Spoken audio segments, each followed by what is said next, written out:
Oh man, oh man. Most recommendations horrible, bruh.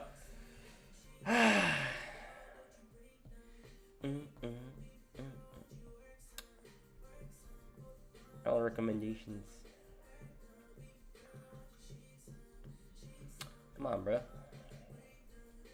Whatever. No. No, we're good. We're good. Yo, let's go. Oh man, oh man.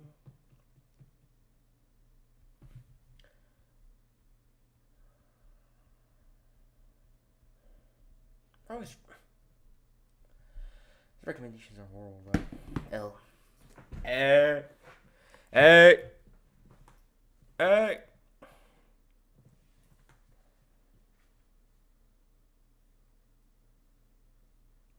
We waited. All right.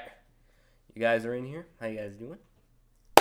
What is up, guys? Wrestling Premiere is here. We back. So I haven't been around. we haven't been around recently.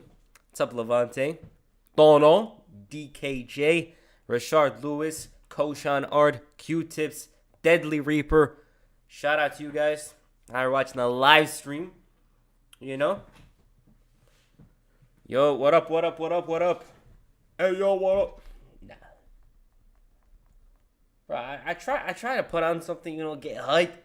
The recommendations are ass, bro. Recommendations are just bad. It's not good. It's horrible. Actually, yeah. Alright. Wrestling Premiere is here, damn right. Facts. As my man Dak Prescott be saying, here we go. Here we go. Flexing that Barca jersey on us? Nah. Bro, we don't flex on here. Mbappe dresses a Real Madrid Andrade theme song hits. Speaking of Andrade, didn't they have him wear a mask on Raw? I'm not sure. What the hell? What's up, a big fan? Shout out to you. Yo, it's Jesus. Shout out to you. What up? Mbappe to Barca? Yeah, I don't know about that. Haaland to Barca, probably. When we going live on the second channel again, I want to go live on there, but bro, I need to stand out. I just don't want to go on there and I didn't like last stream. I absolutely hated the last stream on there. Go check it out. I hated that live stream. If you're like, why? I feel like we're not doing enough, I need to show more. Bro, sometimes I question whether or not. Bro, I keep on thinking on the other channel we're a charisma vacuum or something. We don't want to be like that, bro. We need good content. You need ideas. You can't. I just go in there like an idiot. It's not ideal. I'm gonna see how we gotta figure it out. I'm gonna see how we're gonna do it. I've been constantly thinking, but it's hard. Shout out to you guys. How you guys been? I haven't uploaded in about 10 days before yesterday. You're like, why? Why'd you not upload? I was busy with the videos. I was busy with the damn video. It's just the idea was too damn long. It took too damn long to make because I never did a video style like that before. So I need to get it right. I actually almost include a lot of other stuff, but I didn't want to make it too long and waste time investing on a video. You know what I mean? But I don't want... Recommendations are horrible. Sorry about that. So what's good, my guy? It's good here. Fanato by Chief Keef. I'm a smoker. It's nice to see Wrestling Premiere. It's like I'm in every one of your live streams. You are, bro. Next week I'm moving to my family's first house. Congrats. Hey, I'm watching the 7 Deadly Sin video right now. The video almost came to an end and live started. W YouTube for once. So we're about to get that 100K thing, What do you guys want to do? I should do this. I should really do this. We should do a hot takes thing. And one of you guys hop on Twitter, on Space. You'll feature on the live stream. We should do that. I honestly think we should add more to the community and make things more close. You know what I mean? That's one of the goals of this year. We have to make this a community. We need to make it closer. You guys should come in the chat, be talking. What was it? Rest me, are you streaming W2K24 on March 5th? Not on March 5th. Afterwards, yeah. I don't want to, bro. YouTube's kind of full on release day. Let's just wait till things calm down. You know what I mean? Wait a day, too. We'll hop on. Plus, I don't want to freaking... Imagine I'm working on a video and I decide to live stream instead 2K24. Nah. I wouldn't be happy with myself. You can do hot takes on YouTube. We could do it live on the stream. Some of you guys could come and talk. Give your own hot takes. Stuff like that. You know, we need stuff to be more interactive. What's up, broski? Shout out to you. Thoughts on Heel Rock's promo on SmackDown with the Bloodline and tease of Rock turning on Roman at WrestleMania 40. He felt like a corporate version of himself, you know? He felt like everything that he was in the past, but like a sellout version. The problem, if I had to give a problem with that promo, I don't really actually have a problem with that. I'm not going to lie to you guys and say I have a problem with the hot. I'm not going to lie. I don't have a problem with it. It just wasn't that Rock, like electric Rock, that you saw before, because that version of Rock's gone. But it was a solid promo. I'm trying to think. He said I remember he made fun of Cody's, like, he doesn't deserve that title shot or something. He was like, heel. It's weird not seeing Edge and Dolph not on the roster. Yeah, they're not on the roster. Are you a footy fan too? Yeah, bro. No, I've been watching football for years, bro. Wrestling first, though. But, like, football, bro, I love football. I don't really like it as much nowadays because, like, bro, the games, I don't know, there's just, I feel like there's less emphasis on flair and, you know, fun. I just don't like it. But there's some nice matches here and there. We watch the Champions League, stuff like that. Who's your pick to win the PL this year? Hopefully Liverpool or Arsenal, but I'm going to go with Liverpool. I don't want City to win it. So what do you think of Tiffany Strand's new theme song on Raw? I didn't see it. I heard they changed their Titantron. They always take away what makes a talent stand out. They always take it away. She's like this Barbie version of Barbie real life. What the hell's wrong with this? Barbie real life, this and that. They take away stuff every time. What's up, Wrestling Premier? Shout out to you, King Ace. Or Quantavius. Are you going to be up early to watch the Elimination Chamber? Yeah. I think I should sleep early. We'll probably sleep early, I'll see. So I can wake up. Because I got to upload, bro. Straight up, we got to upload. If I had no video, I would literally sleep through it. But we got a video to make. I'm going to be there no matter what. What's it called? I hope the event's good. They're kind of scamming. They're kind of scamming Australia with the damn card. You guys seen that card? It's so dry. Shout out to you, Cora Jade. I love that Drew McIntyre is the ultimate hater, ultimate hypocrite. He's a good one, bro. He is. We're going to hop on Twitter in a little. Just waiting for you guys to come in, chat a little. But like I said, the video took long. The original video was actually, it was the Mrs. IC title run, you know, 2016-18. But then Marie said she had cancer, which is unfortunate. I just didn't want to drop it then, you know. I was like, let's wait a little. That video, it's written down. All we got to do is record and edit it. I hate recording stuff, but we'll do it soon. I'm getting up at 2:30 for Chamber. Nice. Predictions for Elimination Chamber. I need to see the matches again. We got Rhea Ripley, Nia Jax. We got the men's and women's Elimination Chamber matches. You know, AJ Styles. AJ Styles is not in it. What am I saying? Drew, Orton, all that stuff. Well, I'm going to see the card right now. I keep on forgetting what's on it. Maybe one of you guys can mention it. Yeah, blame Def Rebel for that. Bro, Def Rebel are war criminals. Easily. The music is so bad. It's so horrible. Why the hell would bro, imagine you have to listen to a Spotify playlist full of Def Rebel songs. You're gonna literally grab your damn headphones and smash them because the music sucks. It's ass. CFO's problem was the song Loops. These guys, nothing's memorable about the song. Who came out? Xia Li? No, it's freaking Nia Jax. Who is this? Bro, it's horrible. It's so bad. I gotta set an alarm for Chamber. Bro, I'm telling you, I have to sleep earlier and wake up to see it because if I don't, what's it called? If I don't, I'm gonna miss the show, bro. I'm gonna wake up and open my eyes and find freaking some Peacock show on. Yeah, praise for Maurice Facts, bro. It's a tough world we live in, bro. You like movies? Of course. Yeah, dude, the fact that the number 10 role is fading away and players are only focused on pace and playing within a system feels robotic. The problem is Pep Guardiola, because he has a formula, people got to copy, stuff like that. But hey, football evolves. We'll see how things go in the future. It's just like, I watch the matches. I'm not a highlights guy. Like, oh, highlights. I watch the matches and all that, but like, bro, it just doesn't feel amazing. Plus, the star power, it doesn't hit as hard, bro. Like, as a kid, Messi and Ronaldo, Neymar, Hazard, get all these players, bro. It just doesn't hit the same, but hey, that always happens. What was I talking about? Oh, yeah, I'm going to try to get up at 4 a.m. to watch Chamber. Hope you actually wake up. I hope they don't scam us with a terrible show, you know? We'll see. Prayers for Maurice, yep. The WWE Women's Division is suffering more injuries than Liverpool this season. I sent you a video on Twitter from the Hawk. Love your content, man. Shout out to you, Say Cheese. I had to work during Elimination Chamber. So, what should we do for the next videos? Miz IC title reign, that's there, obviously. Listen, we got to do WrestleMania. I want to do WrestleMania 29, 30, or 31. Maybe all three, bro. I might do all three. Hell, I might do WrestleMania 22 as well. 100K, WrestleMania 22, makes sense. We'll see, though. I don't want to get your guys' hopes up. Thoughts on list of Jericho era? Great. It showed how much he stands out, you know? I thought it was nice. Def Rebel themes revolve around one generic beat. The beats are never memorable. If a song's memorable, it's because of a previous song. Like Jey Uso's song, him and Jimmy, it stems from the Bloodline songs and their own tag team and stuff like that. It's just, bro.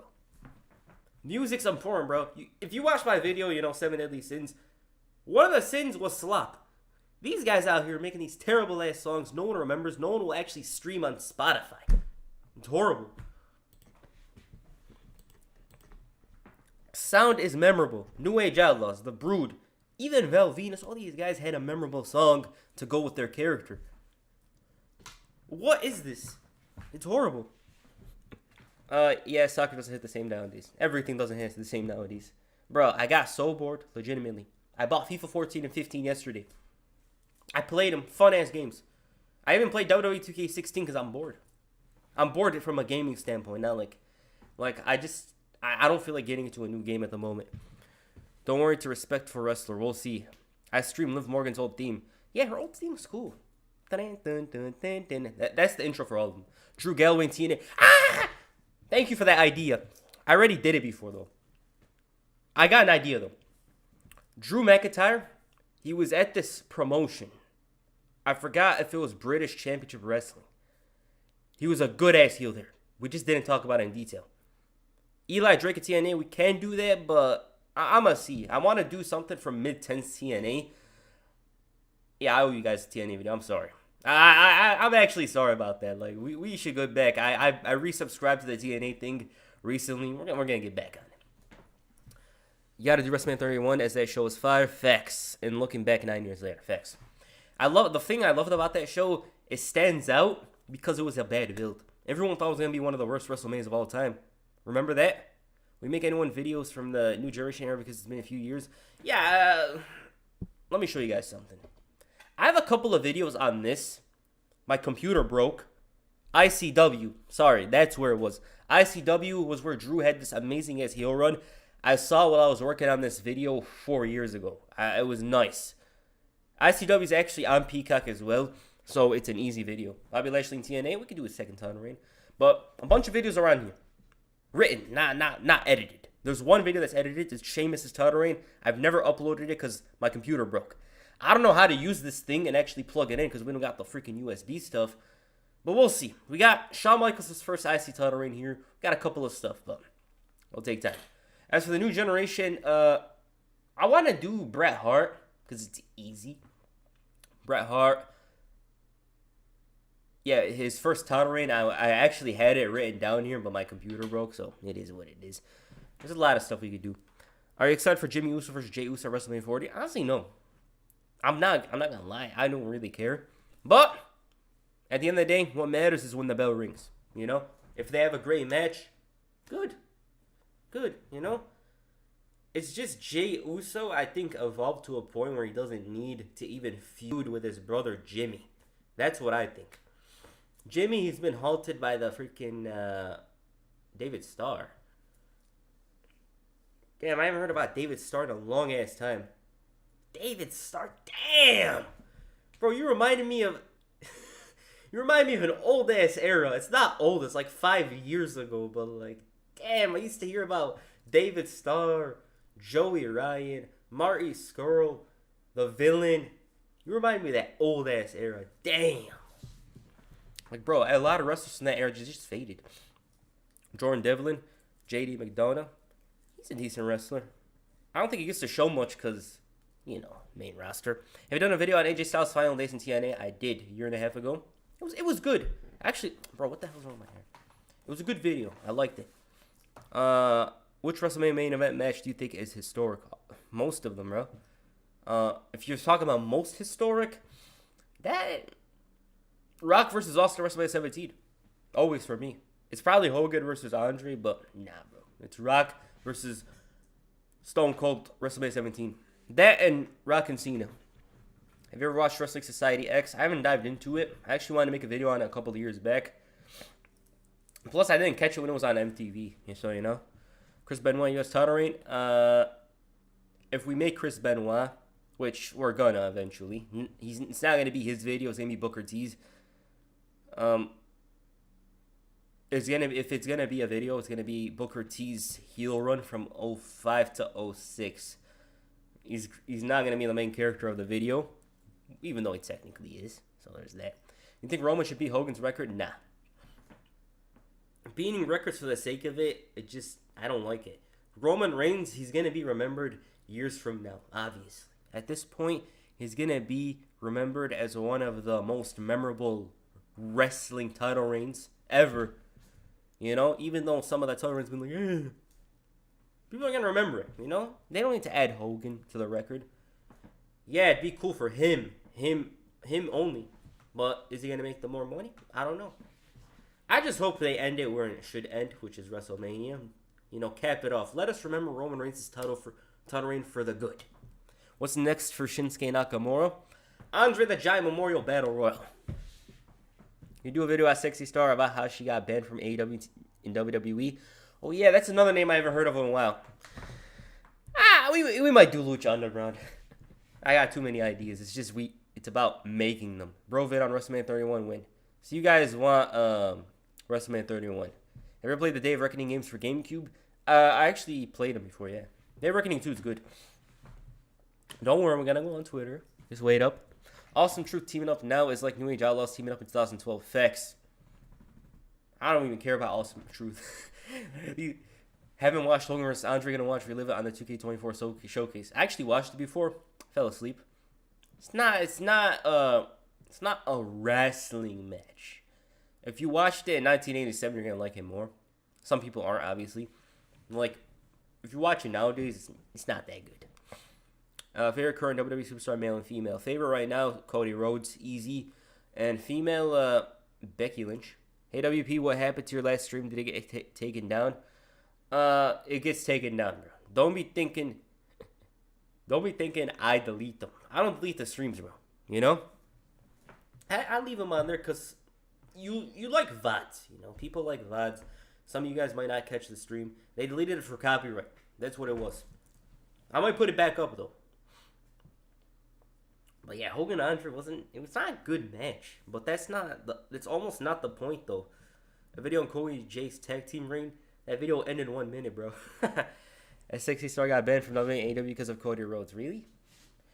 There's some stuff from like that era I never saw before. Like I never heard of. This is the first time I ever heard this. Who would you replace Chavi with? He's horrible. Visca Barca for life. Not Thomas Tuchel, that's for sure.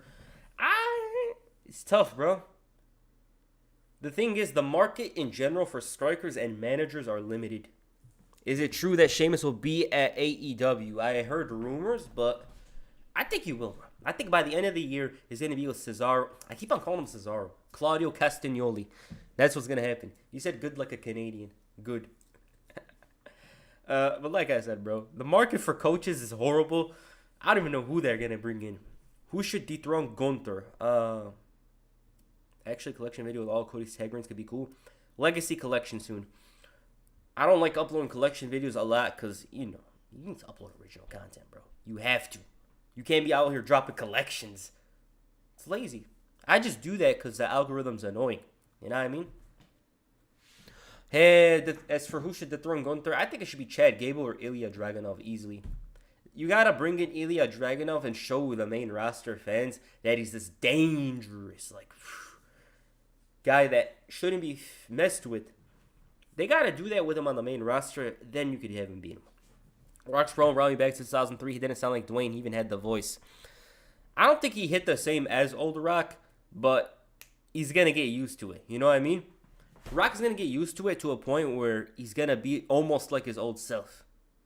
Almost. He's not gonna be entirely like his old self, but it's gonna take time. I'm going to see Messi live in Canada in May. Congrats, bro. I really wanted to see him, but freaking inflation, bro. I was gonna go see Inter Miami before Messi, right? These motherfuckers they hear Messi comes, the tickets go up. Supply and demand. No, that's the world we live in. But yeah, I really wanted to see Messi before, but I don't think we're ever gonna see him because freaking American tickets are always expensive. You know, The Rock cuts the promo on social media and he threatened Cody Rhodes and his girlfriend Seth Rollins. That's what he said. I heard about that. I'm gonna get to that soon. Goofy. Ludwig Kaiser is best in my opinion.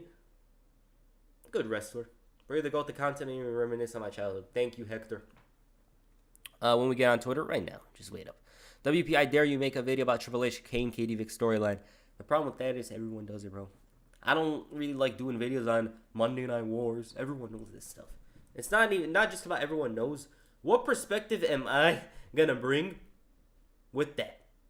The Kane, Katie Vick, Triple H story is horrible. It's ass.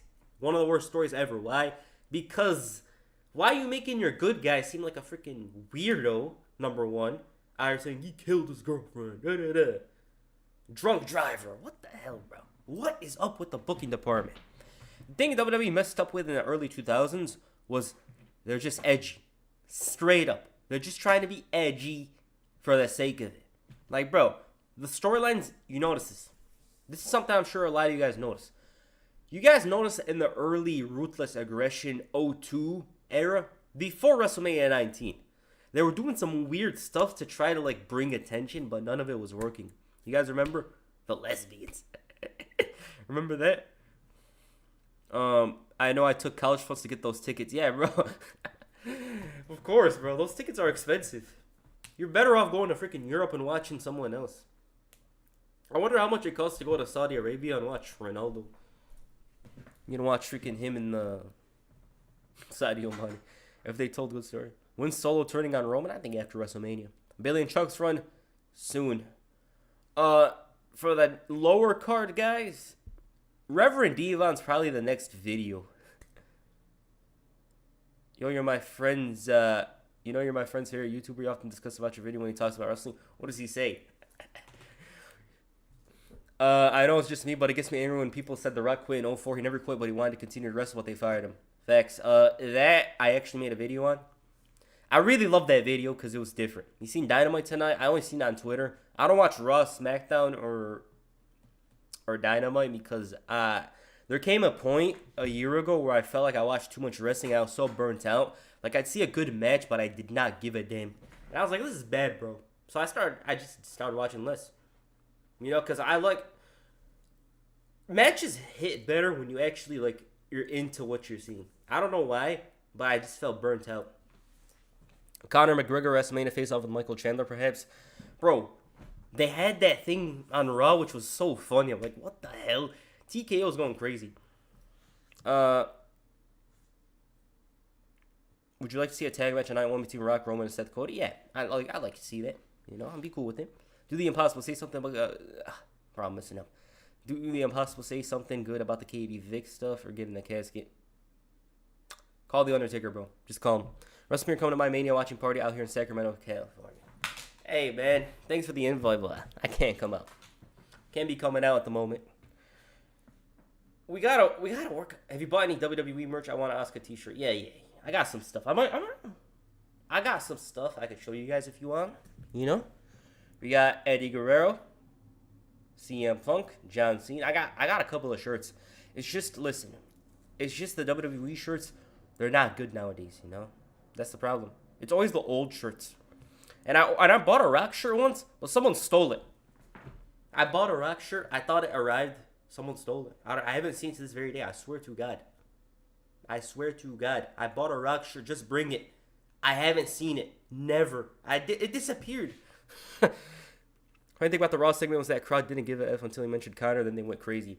Bro, Conor McGregor's a mega draw for UFC. He's kind of washed and all, but this guy's a big-ass draw. I remember when Reverend Devon talked about masturbation. His common name. Like yesterday, we were talking about WrestleMania, and then he talked about WrestleMania 23. I was like saying how good Undertaker and Batista was, and he said, yeah, WrestleMania has made a video on it. Nice. I don't think that video was a good one. Thank you. Is there any chance do you think The Rock is going to bring it in ring like he used to? Nah. The reason why, Rock had this time period in 02, 03. 02, not 03. He was a good-ass wrestler. Like, this guy was amazing in ring. He had the energy, the timing, and it took him years to get to that point. I don't think he's going to get it back again. Like, bro, 02 Rock in ring amazing. You listen or no, JD from New York. I know him, yeah. Pro Battle 2, Steve Austin, Rock, Cena, Punk, who would win? Stone Cold, I think. I think Stone Cold would win, because, yeah, I think Stone Cold would win that. Yeah, Austin. Rock probably doesn't have the stamina anymore. Unfortunately, I don't think he does. He's old, you know. But, yeah, he's old. It's just tougher. They're going to have to give him one of those Goldberg matches almost. Like a little longer version of that. Do you think The Rock versus Roman one-on-one in WrestleMania within the next 1 to 3 years? 1 year. Next year. I think next year they'll do it. They'll do the year-long build. Or they could do the freaking John Cena Rock formula where they have Rock beat Roman at SummerSlam and they do the rematch at WrestleMania. I think that might be something they'll do. Your videos are so fun to watch while eating, not gonna lie. Thank you, bro. Hey, we're uploading content, you know. 02 Rock, 15 Cena. I mean, there's a lot of stuff with 02 Rock I really like. He would have to wrestle full-time again for a year or so to even get back to his previous in-ring actions, and then it's not guaranteed. Yeah, it's 20 years later, bro. It's just hard. Like, how... Me, personally, if I was a wrestler and that was The Rock, my ego would hurt me in the fact that I can't get back to how I was in the past. Like, it really annoyed me. Because 03 Rock, it took him 6 years to get to that very point. Not only experience, peak stamina, peak timing. Everything was so good about him. And he disappeared right when it happened. Like, bro, 02 Rock, so good. You getting 2K24? Of course, bro. Yeah. I'm going to play it on here. I just don't want to play on release date. Premiere's baked after. What do you mean baked? What are you talking about, bro? Do you think Cody finishes the story WrestleMania 40? Yeah. Rock still slays on the mic like no other. I just wish he'd try to do more. Like, bro, he called freaking Seth Rollins Cody Rhodes' girlfriend. Like, bro, what is that? He reminds me of this guy that used to pop up on TikTok a lot. He's like this budget Andrew Tate. He was bald. His name is Alpha King or something. He says some cringe stuff like that. It just reminded me of him. Plus, Rock's bald like him too, so he just reminded me of him. But, like, you gotta evolve your girlfriend. Like, bro, that's some freaking ruthless aggression era stuff. Like, be creative with it. Call him the underachiever or something. Stone Cold has more chances, but I think Cena would come close. I think Cena gets overlooked in the mic. Not overlooked in general, but, like, compared to the others because of the fact that he came during the PG era and only began to show some of that toxicity during his feuds with The Rock, CM Punk, and Roman Reigns. Other than that, he wasn't as intense. Well, actually, add the AJ Styles one to it, too. 2011-13, Rock had some good matches, though. He's kind of tired, bro. Talking about 03 Rock because I was just born that year. Nice. 03 Rock is a goated character. Hollywood Rock, my favorite. Hey, man, love the content. Really wants to show me content similar to yours. Any advice? Thumbnail's important, number one. Number two, if you're going to do something, remember that you gotta have your own identity. You know what I mean? That's number two. Number three, if you add clips to your videos, I'm gonna tell you right now, there's a positive and negative. Negative, you might get copyrighted more, and they could even delete your channel. Positive, you'll grow even faster. But my advice, just start. If I show you guys my first video, you guys will be like, what the hell is this? It's horrible. But you gotta start somewhere. I highly doubt it, but do you think The Rock concert will return? I feel like if they do The Rock concert, they're going to make us like The Rock. AJ's only 85 in 2K24. Should have been 84. Nah, so like, stats-wise, obviously he's one of the best. But like, recently he hasn't been winning a lot. Have you seen Jey Uso's entrance on 2K24? The entrance was hype, but the only part I didn't like was the entrance. The crowd didn't do the Jey Uso way. Damn, bro.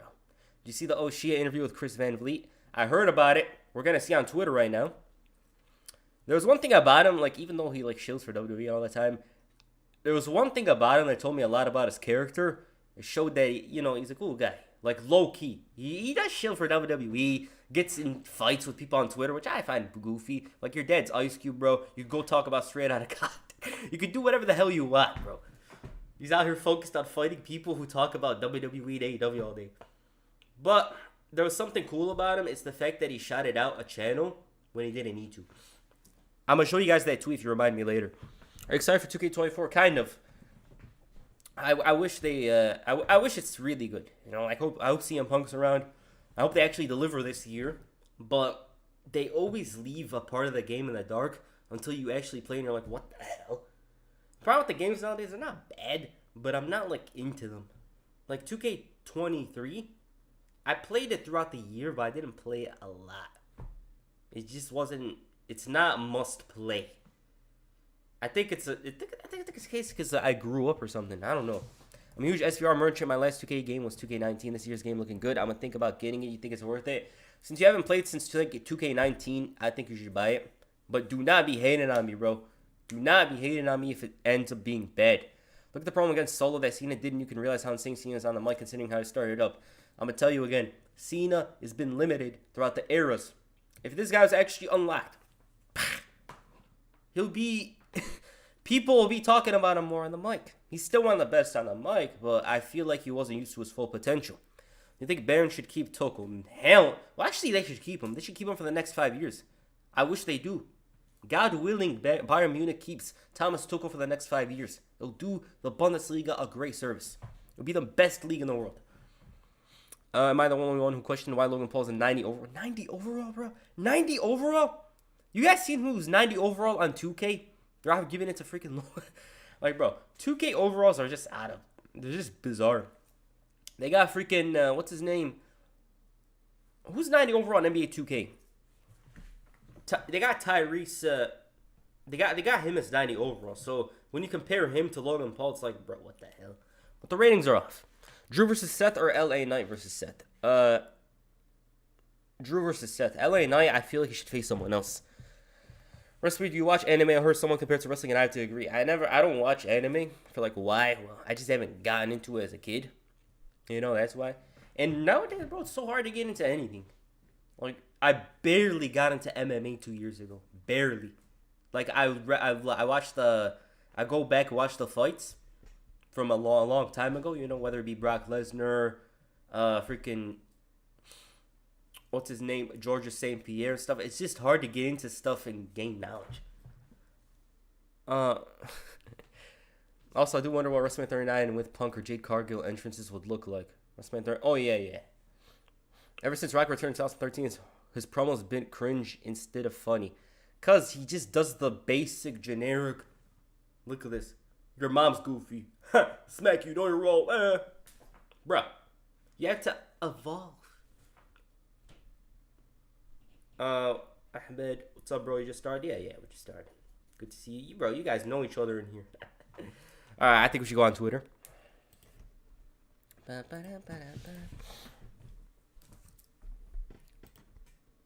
Got 40 viewers up in this. Hope you guys are enjoying the stream. You know, we don't want to bore you. We're growing right now. You know, the channel's growing. I've been constantly being... Look at the first match that popped up. Look at this. Is it good? Wait, let me check if it's good.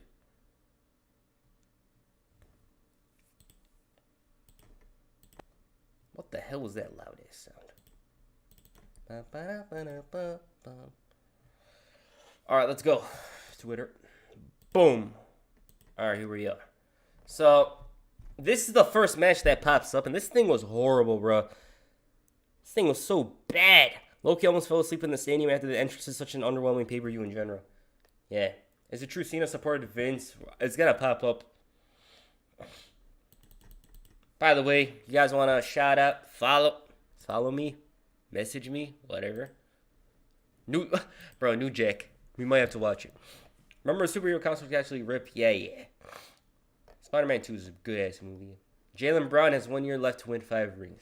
I want to jinx myself. You already did. Sorry, it's loud. Sorry. What is the video on your channel that you say you're most proud of making? John Cena, year-long title reign. That's number 1. Number 2, there's some random videos I make, like heels that were built different. Rock leaving in 2005, stuff like that. Bro, this guy ain't winning 5 rings. Obligatory, we don't give a fuck if you want to be different. Watch Collision tweet. Yeah. Bro, people act unique. Contrarians all over. What the hell is this thumbnail? Contrarian ass stuff. Greatest of all time and excited Will Smith. Thankfully, he didn't slap him.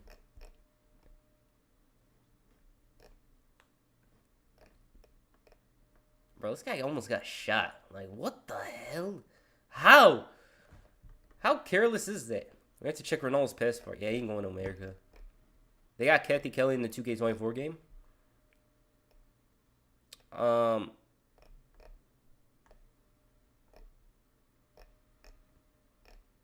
Christian's crazy, bro.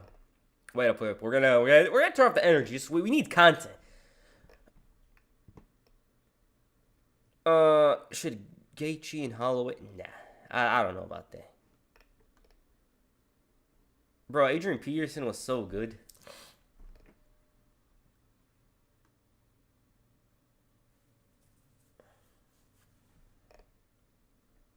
Who want me?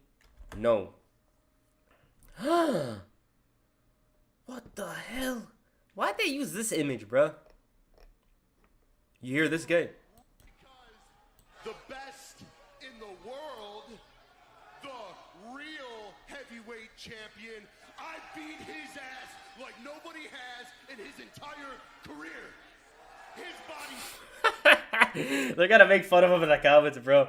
They're gonna make fun of him. Every AEW person that says they can't do a show mention anything. He's talking about Shane McMahon. AEW always mentioned WWE star's name. Probably the best promo. I heard it was a good promo. I don't think they should just mention CM Punk, even though he was a part of there. Why was he on his phone? What the hell?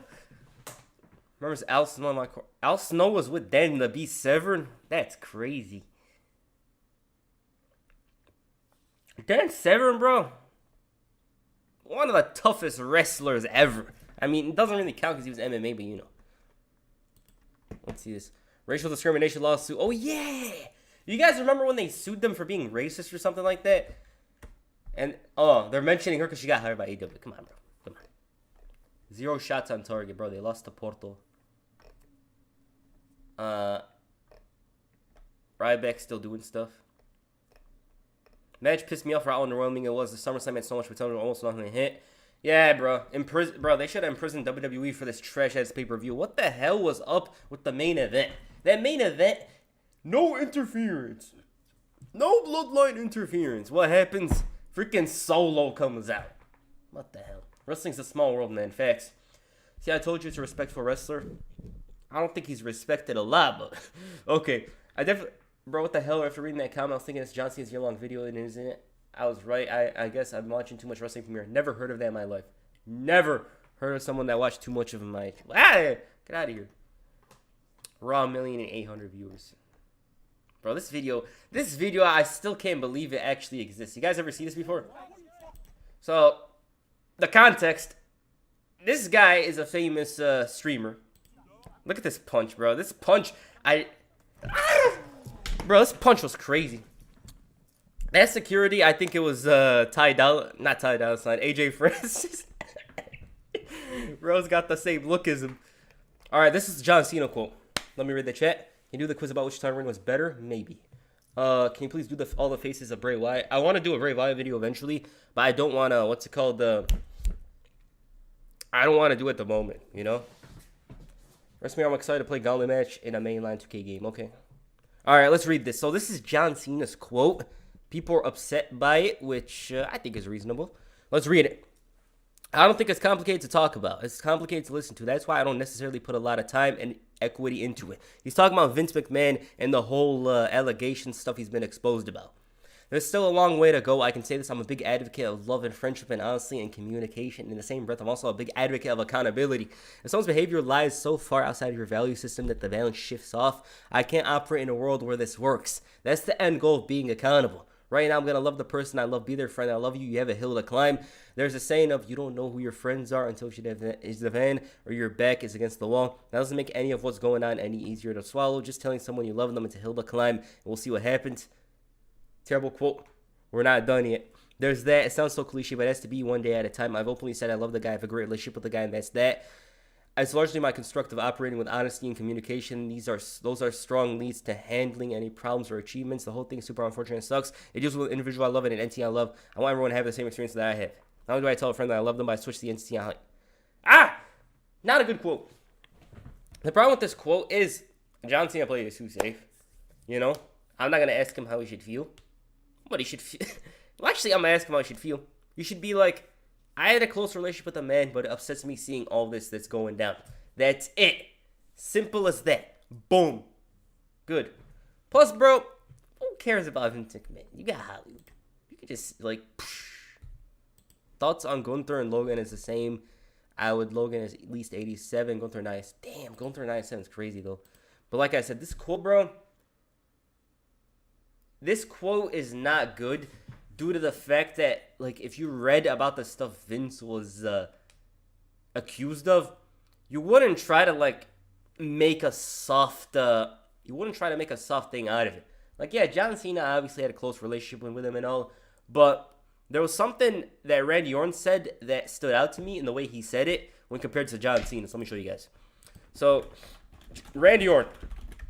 Let me show you guys Randy Orton's quote. Randy Orton actually had a good quote. He acknowledged that he obviously knew him and stuff. Look at this. I would not be where I am today without Vince McMahon, but fuck, I'm reading this. What have you seen in red? I've seen in red. As far as commenting on that, it hurts my heart. It hurts my heart. Boom. It's better. Why is it better? He acknowledges the problems that are going down, but also acknowledges that, yeah, he helped him. And John Cena obviously helped him and all. Like, bro, you don't need to defend him at much. You know what I mean? But that's... It is what it is. If you were in The Rock's position, would you fire HBK on the spot? Imagine. That's some petty ass stuff, bro.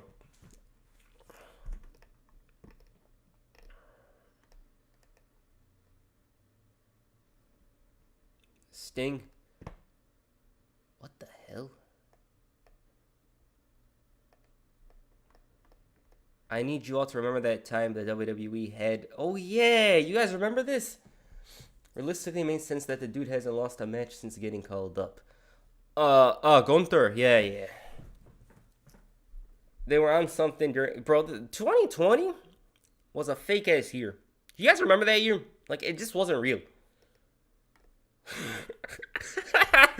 I just thought of something funny. I just thought of something from 2020. If my friend were in Vince's place, I would do the same thing that Cena's doing now. That's what friends do. They support their friend until he's found guilty. Yeah, we all know Vince is done.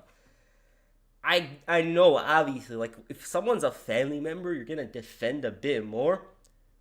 But, I don't know, bro. The reason why I say that is because, let's be honest. Like, let's be honest straight up. Even though Vince is accused of stuff, you don't think the wrestlers themselves heard about this stuff for years? Not this in particular, but some other stuff that may say, hey, if... Bro, I'm messing up. Wait up. I'm starting to sound like a freaking jobber on the microphone. What I'm trying to say is, wouldn't these wrestlers have a better idea of who he is? Like, they might have heard rumblings, but can't really confirm it. That's what I'm trying to say. Like, they're obviously not going to see that stuff with their own two eyes, because that stuff's hidden. But, like, wouldn't they have more of an idea of who he is compared to us? You know what I mean? That's what I'm trying to say.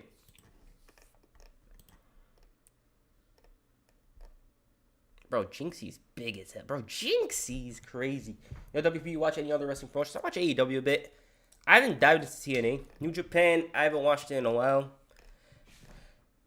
It's just complicated, you know? Like, the reason why WWE, it's just so easy, like, boom, you just hop in. It's just so easy to watch. You know what I mean? 2020 was a lost year of wrestling. It was just strange. Randy and Seth said the Vince allegations the right way. That's what I'm saying.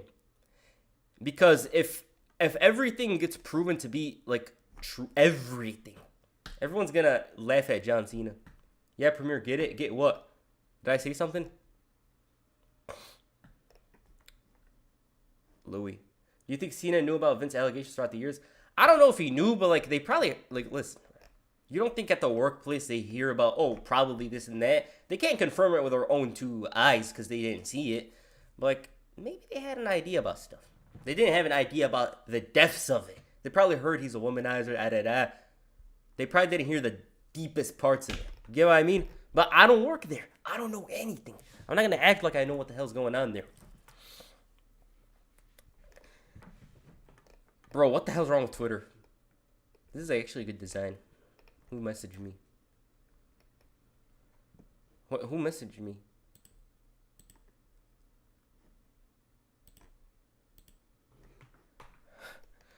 This is how Rock finna react to it. The Rock will plug his energy drink.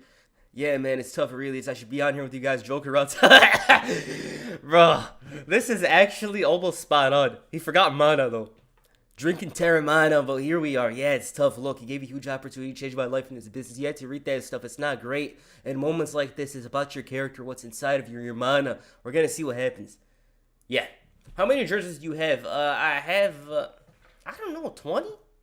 20, yeah, 20 in total over the last 3 or 4. Yeah, over the last 4 years. AP, I hate the sound I get, but I hope Vince gets the chair while he's in the cell. Damn, bro. Maybe he will. I'm just joking, he won't. Honestly, I don't find a reason to watch AEW. TNA, my feelings do better. AEW likes the storyline. Sure, they give cool matches here and there, but that can't keep me as a viewer. That's just me, though. Hey, I don't disagree with most of it. Do you see Roman taking more of a Brock Lesnar role once he loses the title? I see him taking more of a Rock role once he loses the title. Whoa, whoa, whoa, whoa. Bro, why did she actually get leaked? That's crazy. Bro, they brought Jake Hager back. All-Star Game was trash, by the way. For those of you that watch NBA. All-Star Game, 0 defense. I hated it. I don't like defenseless games. It makes it boring and uninteresting. Like, bro, put in some effort. Come on. It is what it is, though. Drew Gulak's in the game again? Buy one, get one free. If only, bro. When their belts 2000. Bro. This was so sad. The fact that Volt got dropped like that, it kind of made me sad. I didn't watch the fight live because I was elsewhere, but, like, bro, when I saw the fact that he lost in the second round, I was like, damn, bro. I think it's unfortunate, you know? Like, this guy had 2 titles not too long ago, and now he has 0. Brock Lesnar's most likely in the game. Kiana James and Elian X main roster calls from NXT. Braun and the old dudes that we love didn't try hard at all, it's sad. I just wish, you know, it was better. You know, like, All-Star Games, they should be... Obviously, they should be a little fun and lighthearted, but, like, it needs to be more of a challenge. Randy Quaid way better than Cena. It confused me, him and Triple H. Like, bro, Triple H is like, I need to focus on the positives. Listen, bro, if someone breaks into your house, you're not going to focus on the positives. I'm going to tell you that right now. You're not going to focus on the positives. And we'll see how things go, you know? Like, obviously, you want to have justice served. We'll see how things go. We are the one. We are the children. Who messaged me? Wait up. Cook Rocky. What? Rock was telling the truth. Let me see this. The biggest WrestleMania event in the history of WrestleMania. You had it in your hands and you let it go. That's true. I'm not gonna glaze Rock, but It down the toilet. The toilet, you sat your fat asses on and you sat there and tweeted, "We will Cody. You gotta finish his story. He gotta finish his story." You're laughing now and you're booing because you know it's true. Because it's the bro, I was just waiting the whole SmackDown episode to see this promo. Cody, finish a story. Sorry for everyone who's watching AEW. Come on, bro. What's your favorite wrestling theme song? I got a list somewhere. Burning My Lights #1 though. Alex Pereira will eventually go over to Heroes. We'll see.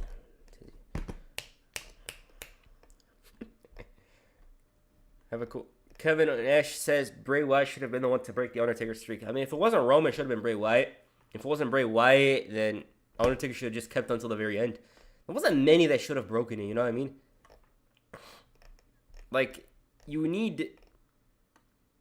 to do it right. Hey, look who it is. Be stunned if Alonzo chose Baron over... Yeah. was a 20-hour flight for night activities. Right? Damn, bro, the flights in Australia are crazy. Bro, why was it way funnier in speed? Because it was. I have some examples of how match length doesn't equate to match quality. Look what they have. All 3 of these matches involve Rey Mysterio. WrestleMania 22. Love this match. Great match. SummerSlam 02. Quick, fast-paced action. Rey jumping around. Kurt Angle selling for him. He sells for the little guy. It was nice, bro. And this match, I actually watched it for the WrestleMania 26 video. It was good. Good match. I just don't remember much about it. But it was quick. It was fast-paced. It was nice stuff. Bro, Shotzi's out for a while. Nikita Lyons. Yo. Matt Riddle. Someone finally got me a bootleg shirt with the pipe bomb transcribed to celebrate finally seeing him. Thoughts on Drew pinning Cody on Raw? I was pissed. Hey, it shows how much faith they have in Drew McIntyre. You know what I mean?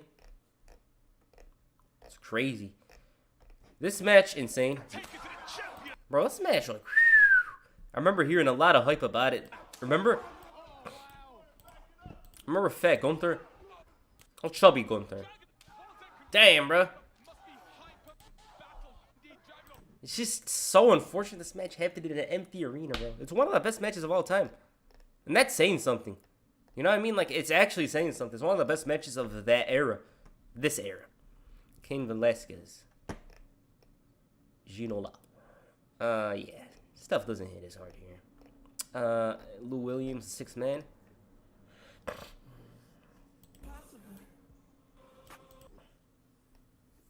Bro, they probably paid him to post this. Listen, I don't ever want to hear rounds of the bootlicker ever again. Damn, bro. My goat was a VKM meat rider.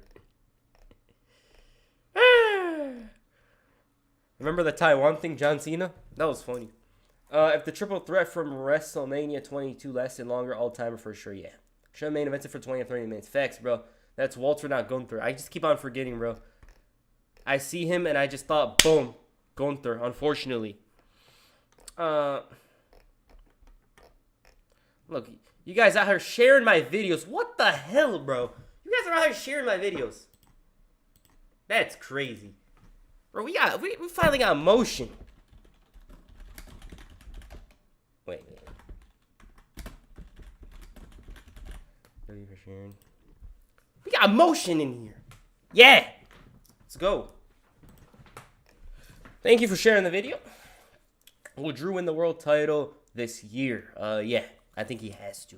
He just has to. You know what I mean? Barcelona drew in the first game of a UCL knockout. Ugh. Who knows? John Cena right here, wrestling. The response was supposed to sound professional, not rock the boat, but this one sounds very sad. It's W. I just don't like how he apologized. He didn't need to. Like, bro, who cares about Vince McMahon, bro? Who cares? He's devil, bro. He's devil, Satan, freaking. What's the other name? Nice jersey. Shout out to you, Salt.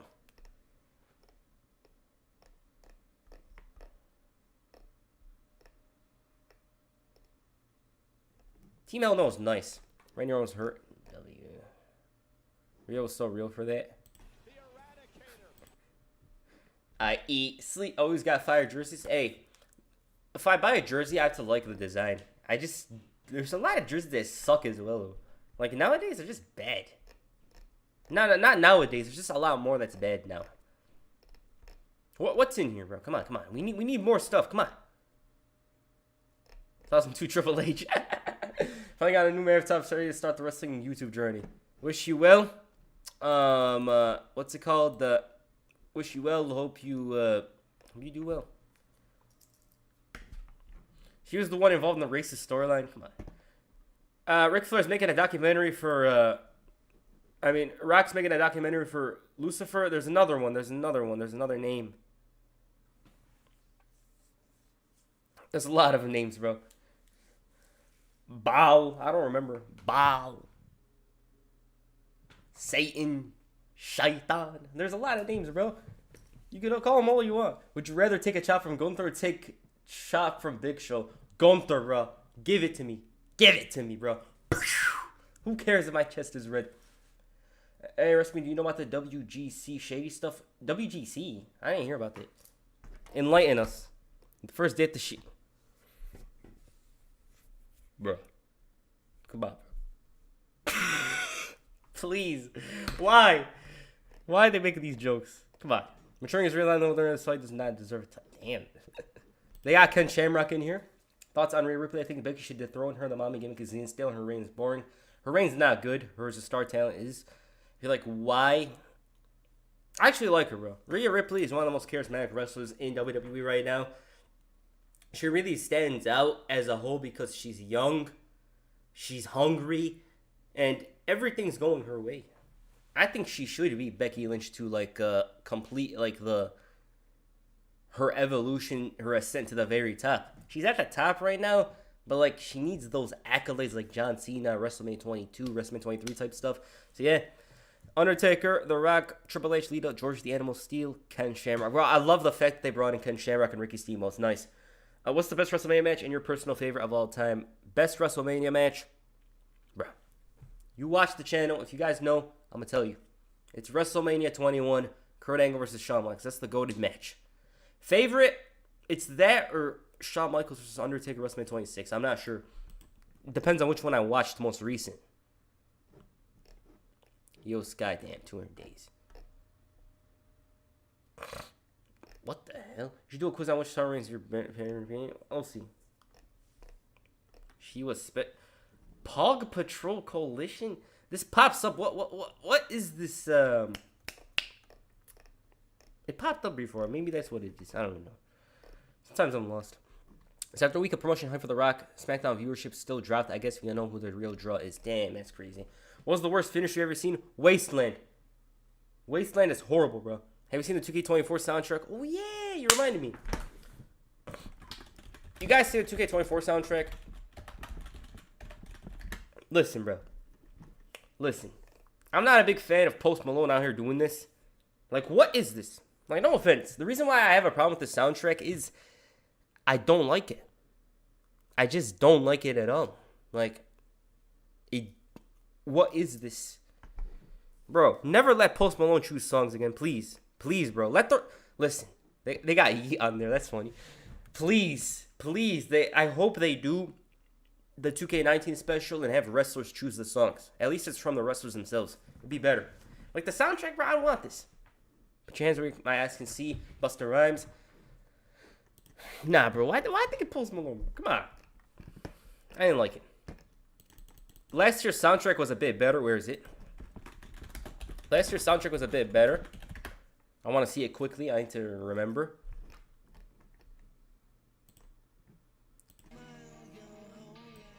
Bro, this game's so nostalgic. Nostalgic. Where's this 2K23 soundtrack? I need to see it. So 2K23 soundtrack was a bit better. You know, they had Metallica, Red Hot Chili Peppers, Bizarrap and Quevedo, my favorite song from the whole soundtrack. It was better. But 24, I just don't like 24s. You know, like it's not whatever. 22 is better than that. 24 is just not good. I haven't vibed to the WWE soundtrack since 2K19. I always vibe to the soundtrack, but like I just don't like this one. You know? I don't like this one almost at all. The thing with the rest, no, let The Rock pick it again. Bro, put Easy in a WWE game. Cruising down the street, and I just don't like the... Who messaged me? Why did I get a note? Bro, what the hell? Tag Title is being featured second year in a row with R-Truth getting his payback on Judgment Day painting. Yeah, that's probably going to happen. I'm going to get to that. I just didn't like the soundtrack. And usually, like, I'm not saying, oh, the soundtrack should be, oh, every song I know should be on their artist. No. I learned new songs from the soundtrack and stuff like that. But this one, I just don't like it. Simple as that. You know? Why did they get worse over time for the soundtrack? Because they let random people choose them. But Rock's soundtrack was good as a music soundtrack, but not for a 2K game. Like, if that was freaking CJ riding in San Andreas, yeah. But, like, in general, not really. You know what I mean? Like, bro, Sheetan Factor, come on, leave him alone. 39 viewers. Youngboy drops too many songs. They should have brought Youngboy on here. Imagine Youngboy on the 2K soundtrack. This is come in and shout and unplug game control so they'll shut up while you play. Damn, bro. Damn, they made a joke into it. Has anyone seen my son Bukai? Come on, bro. Come on. Chris Van Vliet's always bringing in crazy guests. He's not nearly problematic enough to be on your show. This shocking guest, to be honest. Come on. He brought in Velveteen Dream. I don't remember why. What is this? All right, you guys want a quiz? What do you guys want? Yeah. You guys want a quiz? What do you guys want? We're gonna hop on something. Stephen A. Can you make a video of comparing characters? Example, Shield Roman, Tribal Chief Roman. I should. We'll see how to do it, you know. It could be a decent idea. I did heel versus face. We could do that, but like Roman Reigns' old version is gonna win. I mean, his new version is always gonna win that. 10 times out of 10. New Jack, just wait up. We're gonna hop on YouTube.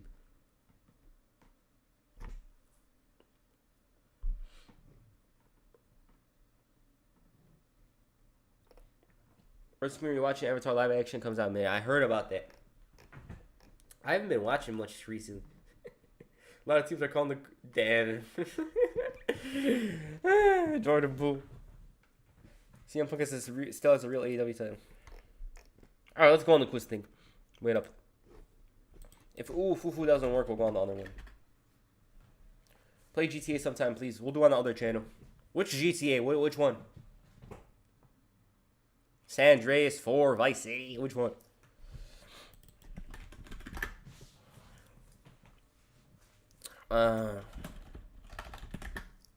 Most overrated wrestler?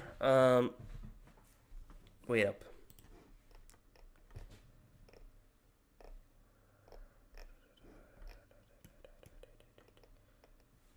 These quizzes are so dry.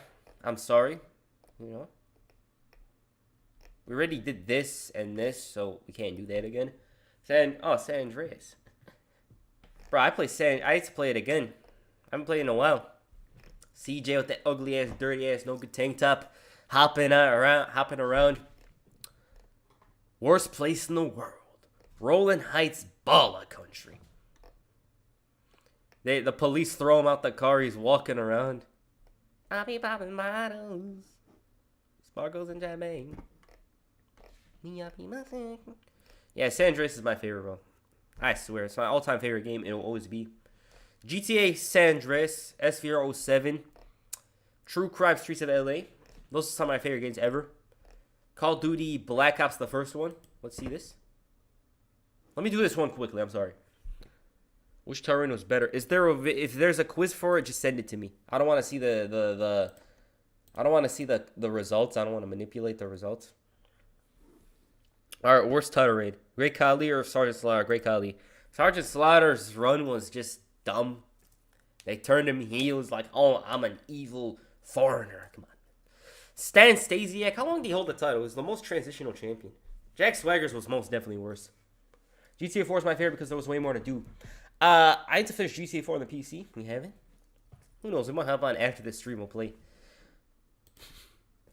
Dolph Ziggler is probably the worst World Heavyweight Champion. I'm sorry. This guy had 0 title defenses. Up in your why didn't he become a main eventer series? I gotta learn how to title videos. We did Alex Riley last year, so that technically is.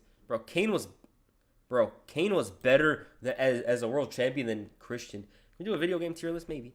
Vince McMahon or Diesel? Bro. Diesel had only like a handful of good matches. Braun Strowman wasn't that good as a champion, but like,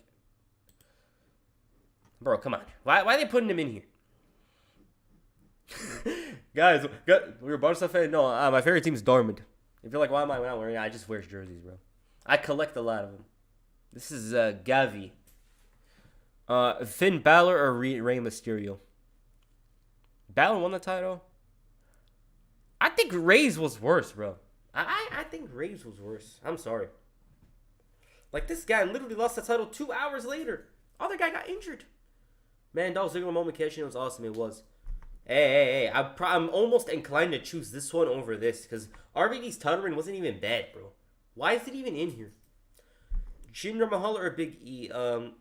Jinder. Big E had some good matches, but he wasn't the best champion. Ted DiBiase doesn't count. But we're going to have to choose him because King Booker's reign wasn't even too bad. Ted DiBiase doesn't count, by the way. Bro.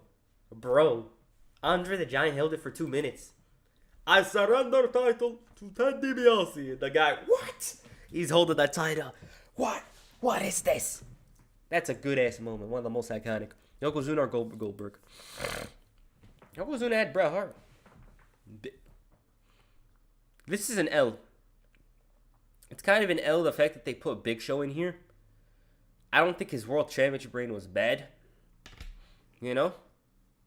But where had Rick Rude, right? I don't remember, but I'm choosing. Have you heard of Roxanne's slow heel turn as she was growing a lot of frustration? I saw it. She was like messing around, breaking a TV or something like that. It was funny. Sheamus, bro. You guys remember the Sheamus heel turn? Not heel turn, cash in and stuff. It was so bad. The Miz or Kofi Kingston? This one, I'm not going to lie to you guys, like straight up. Like, this is no hot take or nothing. I legitimately think both of these title reigns were bad. I just don't think... Miz was like a bit worse though, because of the fact that he felt like he was in a position where he didn't belong. Kofi, they actually had him win clean. You guys remember? One Trouble in Paradise. Boom. This guy was just went out. Goldberg.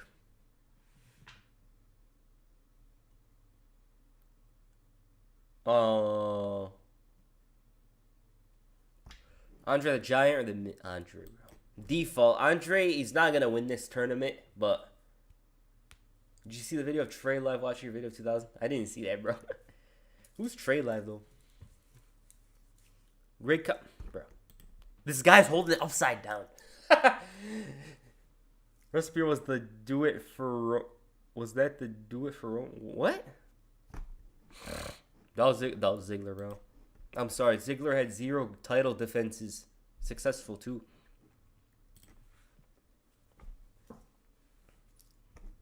Bro, get that RVD the hell out of here. RVD is never going to be one of the worst in anything. Big Show, Ted DiBiase, bro. I surrender the title to Ted DiBiase. What? Ray, bro. Sid was very popular. With this aggression era, if there is one, we'll do it. Vince. I don't care, bro. Andre held it for 2 minutes, but this guy held it for 2 months. He's the reason Corona happened. What do you think of the Charlotte Flair and Trish Stratus feud back in 2019? I liked it then. I don't remember much of it, though. That's the thing. All right. At least Ziggler gave us a good match on the way out. Japanese wrestlers have trouble getting over when they can't compose unless they've got a good character like Asuka, Shin, or Akira Tozawa. Yeah. Ray, which one's worse? Storyline-wise, it's Rey Mysterio. But, like, bro, who's the worst world champion? Jinder, bro. Fight me. I chose Jinder. So what? Alright, now this one. Roman champion with Bray. Oh, yeah. Basically, Sheamus lost because WWE was doing it for Roman. Yeah, they did. I mean, she was pissed. I think it was justified for her. Roxanne. Vince. Alright, the grand finale. He's not even a wrestler. I know he owns everything, or did. He wasn't a wrestler. He's the worst world champion because he literally surrendered it later that week. They had a crazy-ass episode of SmackDown, though. Miss Turn wasn't as good because his third most title defenses was against Jerry Lawler because of booking that made him look like a third wheel when Cena and Rock came. Yeah, that's what I'm saying. Yo. Well, what the hell's this title? Female chess player. Best football player, bro. It's the left guy. It's the guy on the left. I'm telling you. It's always been. Biggest NBA moments. Best 10. Hey, yo. Best goal in history. Oh my God, that Rakitic goal is so good. All right, let's ruthless aggression. Let me see. If there's nothing, we're gonna do something else. Goldberg is the winner for you. I had to choose freaking Vince, bro. I wish they had mid-carders in here, bro. I'm kind of scared of writing mid-carder. Wait up, I don't want to influence the result.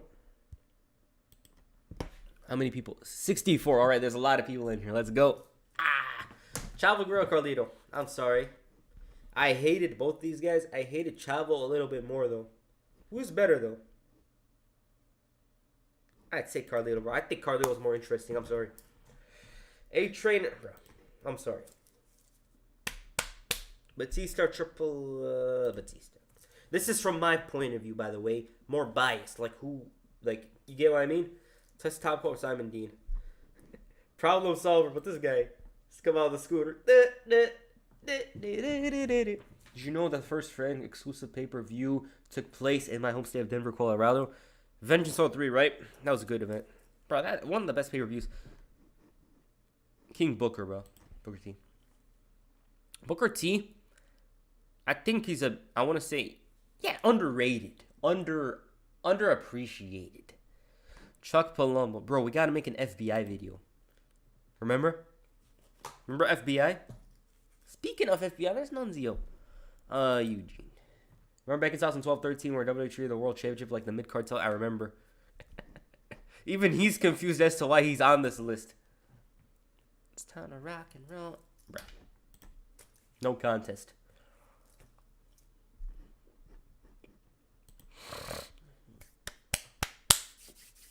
John Cena or the Bruh. Why are you doing this so soon, bro? Why? Damn, man. This should have been like the semi-final. Man. Not like I chose. Who else I like more as a kid, bro? You guys know I liked more. Out of it, I almost feel embarrassed to choose one over the other, especially. I feel. Undertaker, bro, come on. You should have been 4. Remember this version of Hardcore Holly? You guys remember this version? Brock Lesnar broke his neck. And any time, bro, I'm telling you this. Listen, go back. Go back to Peacock. Go back to Network, whatever. Anytime this guy wore jeans in the year of 2003 or 2004, 99 overall. I'm telling you, this guy was... If he wore jeans in storyline, he'd win every world championship there is. He'd win the IWGP heavyweight title, the TNA title, the world championship. He'd win everything if he wore jeans all the time. Like, this guy was 99 overall jeans. I'm Shelton, bro. I don't care. Charlie Haas, Matt Hardy. Bro, Matt Hardy was supposed to get pushed. Remember, this guy came as like, oh, I don't care if Edge died in a car accident. People were like, what the hell? Aren't you a face? And from there, psh, Christian. I love Christian. Kane, Edge.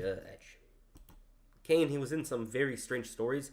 He was like always the guy, oh, we want to experiment trash storylines. They always choose him. And look at this. This is one of the toughest ones I've encountered. I swear. This is one of the toughest ones I've encountered. Jeans Holly with the throne Roman Reigns. Facts, bro. I'm telling you. Jeans Hardcore Holly, 99 overall. Toughest wrestler out there. Bruh.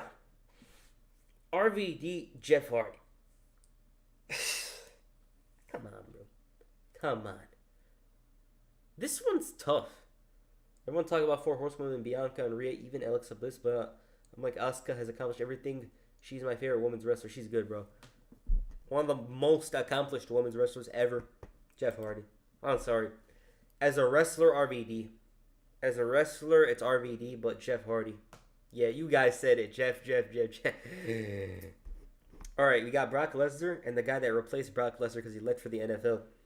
Why would Brock go to the NFL is beyond me. It's kind of crazy, but we choose Brock. Hiskey or Joey Mercury. Alright, this is the random... this is the random stuff. It wasn't my fault punting babies. Joey Mercury, decent wrestler. He did a video on RVD and Jeff Hardy. It's fun fact. That's actually my least favorite video on the channel. That's like my worst video on the channel ever. It is. Worst video I ever done on the channel is that. What the hell is this? Great Khali Tajiri. Rikishi, Mark Henry, bro.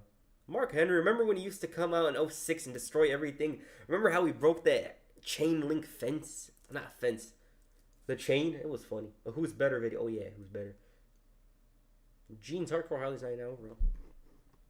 I feel almost awkward about this one. It's kind of weird, but there it is. Mickey James is cool, though. Hurricane or Paul London? I loved Paul London as a kid. Hurricane, I remember him more as... I remember Hurricane, obviously, the character. But I remember Gregory Helms a little more You know, remember when he used to come out with the shades, sunglasses? Good ass wrestler. He was actually good. Paul London, though, was... I thought Paul London was cooler. You know, him and Ryan Kendrick. Remember Ashley used to come out with them? She'd go with this, point like there. They run like 99 pace they'd have. They were cool. They were a cool as tag team, but even though the reign was long, they didn't have a good run. It is what it is, though. All right, Mohamed Hassan, Ken Kennedy. We got Mr. Discrimination and Ken Kennedy. Now listen, I'm going to say it right now. Ken Kennedy, everyone looks back and like, oh, I never understood why they pushed him. But when you remember back then, bro, he had this like almost an it factor about him. You guys remember. These guys to come out, mic skills, amazing. He used to come out the microphone, he used to stand out. It was so good. But like as time, he's not like the most entertaining wrestler. Rene Dupree or Spike Dudley. Spike Dudley, the boss was nice. Rene Dupree, yeah, I'm sorry. I choose Spike. Rene Dupree didn't even do much. Like, bro, 19 years old, won the title. Crazy to me, bro. 19 years old, has a WWE championship. It's insane. Chris Masters or Rico. Rico's kind of entertaining. Not kind of, he actually was. Chris Masters, the masterpiece. I just think this guy was such a big deal. I remember. Can we do a wrestling movie ranking if it's available? Because this website's limited. Johnny the Bull, come on. The Vari or the Boogeyman. I met Mr. Kennedy back in 2012. Nice. Bro, they did my man MVP wrong like that. MVP. I remember as a kid, I used to hate this guy because he felt spoiled. That was the whole point. He felt spoiled and entitled. Like, remember? Yeah, you guys gotta set up this. They set him up this front row. Where's the suit? And this is the thing. As a kid, I always wanted to go inside that, like, fun house, whatever the hell it was. I used to think it was cool when MVP used to come through it. I hated how they actually took it away. It was so dumb how they took it away. Like, presentation is what matters. And they should have found a way to keep the fun house. It was so cool. It's to come out like an NFL player. Got the juice. All the great song. But it's a Rey. Rey Mysterio, bro. One of my favorites as a kid. Still is. Umaga Santino Marella. I actually thought this guy was legitimately a fan. Remember when Mike came down the scene? Yeah, Mr. Kennedy was cool. I used to think this guy was actually a fan. I thought they randomly chose him to come in and win the title. I'll never forget that moment where Vince chose him to come in. It was so memorable. But it's Umaga. That's my United States champion. One of the best. Shawn Michaels is Lita. Sorry, Lita, but HBK, the showstopper, the headliner, the main event. I'm coming. That's December 1st theme song. Viscera Melina. Viscera. This version of Viscera was. This version of Viscera was not the one that was around, but the the other version was weird. So this guy's come out wearing pajamas, right? He's acting like a ladies' man, all cool, and he loses all the time. That's literally what Viscera was back then. But I'm gonna choose Melina. Melina actually did more in that era. All right, round of 32. Why'd they? They fed her to the wolves. MVP should have been a main eventer, had a few world title reigns. He should have won Money in the Bank. Money in the Bank 08, it should have been his. Yeah, Money in the Bank 08. He should have won Money in the Bank on 08 and cashed it in. CM Punk, he deserved it at the time, but, like, bro, they didn't trust him that much. Umaga, Paul London.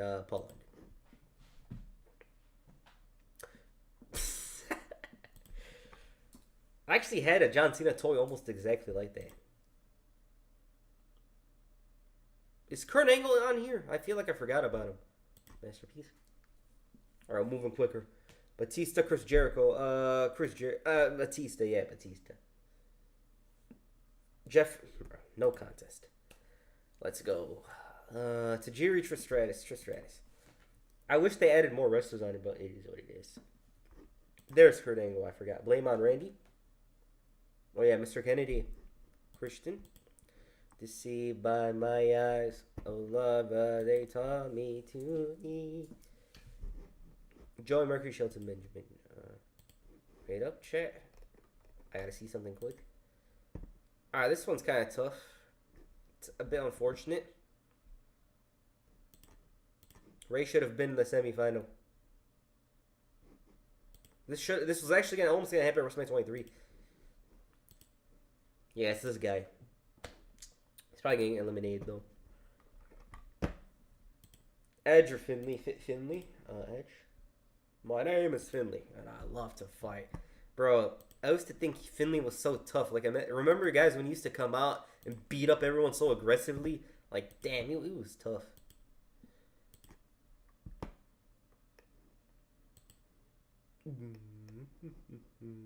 All right, Bobby Lashley, Christian, yeah, Christian. I loved Bobby Lashley as a kid though. Biased. Ed should have. Damn, bruh. Man, why are they doing this now? HBK should be in. Man. Let me think. You got. HBK was like amazing during this era, bro. Why did Christian lose the title in 5 days? They didn't trust him. He ain't Randy Orton. That's why. Edge, Shawn Michaels. Shawn Michaels, Edge, bro. Come on. Finley was good until he ran to Cena and Batista, bro. Remember that tag team match, him and King Booker? No one expected them to win. They were never going to win that. They were never going to win. I'm going to choose Shawn Michaels. I'm sorry. What do you mean by that?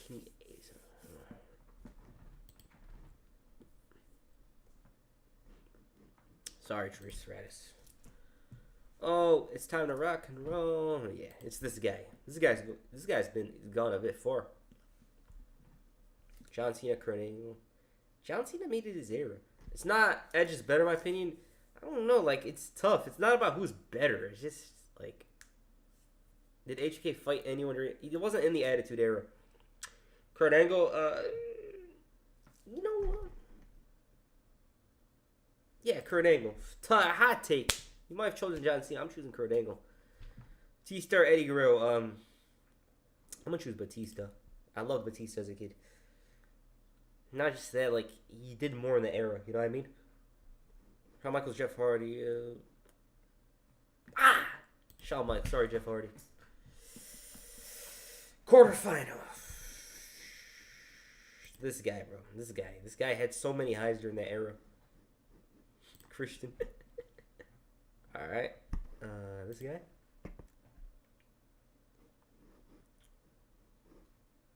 You're getting your WWE card. Hey, yo. Why? This guy had such a, like... Bro, this guy had such a big-ass impact in 2 years. You get what I mean? 2 years. This guy came in, did everything. And, like, when I think of that era, he's literally one of the first two names that pops in my head. That's why I chose him. He's there, bro. Batista, Kurt Angle. Like, when you think of Ruthless Aggression, think of these two as well. Who am I choosing, bro? Man. You think Damian Priest should have won Money in the Bank when LA Knight is younger, more over the crowd? At the time, I thought it was a good decision, but, like, bro, they did nothing with him. Like, nothing to cash in. Who's synonymous with Ruthless Aggression, bro? Oh, Batista, HBK. I said HBK, bro. Alright, I gotta choose one. I'm choosing, who am I choosing, bro? Man, this is tough. This list is all over the place, bro. It's not about who's better. It's like Ruthless Aggression. Who fits it, bro? These two fit it so well. I choose Kurt Angle. Man, Batista's tough. I'm sorry. I know this guy, he's got some problems at the moment. It's him, though. I'm not even gonna lie. It's that guy. Like, straight up. I'm not even gonna lie to you and try to say it's that guy. Best Polish female person. I don't know any of them. Prettiest face in prawn. Adult actor. Batista longevity and Luther. Yeah, but like that guy did so much. Brock Lesnar did so much in 2 years. You know what I mean? That's why I got him all the way. I said got. Canadian. Alright. What are we doing next? Bro, these... I don't think they have wrestling movies. Wait up, there's another website we could go on. Inside me, a light was turned on. that I was alive. If you close your eyes, your light true reveal. Wait up, I'm a. Damn, it's dry on here.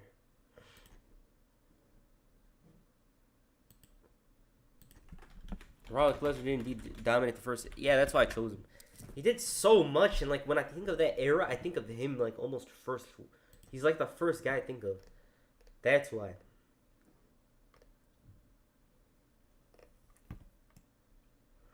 This website's kind of outdated, bro. I'm sorry. W vocals, bro. I suck.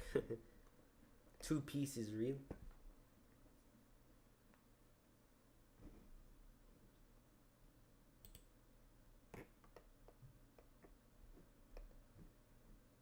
Nah, the other one sounds better. I do feel like I do feel like they kind of went backwards with LA Knight's push. I mean, I get it; they wanted him a couple cracks at Roman, but he probably should have had the U.S. title. They're going good. It's going decent, but like they kind of limited him. Imagine he was the one that beat him. That would be crazy. Right? Nah. Yeah, I don't like this. Nah. These aren't that good. Also, Brock beat legends like Rock, Taker, Hogan, and just, yeah. Bro, they would have pushed him even harder if he stayed. Yeah, none of these are good, I'm sorry. We're going to have to, I might go on YouTube. Wrestling YouTubers. Who's on here? I don't watch a lot of wrestling YouTubers, so it's going to be tough. Come on. Wrestling moves, fearless, New Jack. Maybe we might watch the New Jack video. I'll start giving you guys a place to like recommend me videos. I don't even watch all of them. If you close, do you think we could be living in the peak wrestling era for a couple more years? I don't know, bro. It's kind of tough right now because even though like things look good, there's a lot of stuff outside the ring. There's problems, you know what I mean? There's some nice stuff around, you know, all around, not just. You know. Yeah, I don't like these. I'm sorry. Reload. This is bro, this guy's showing us some freaking chicken wings or whatever. Stop. If you ever see this, stop posting these damn chicken wings or whatever the hell it is, bro. You're ruining the damn timeline.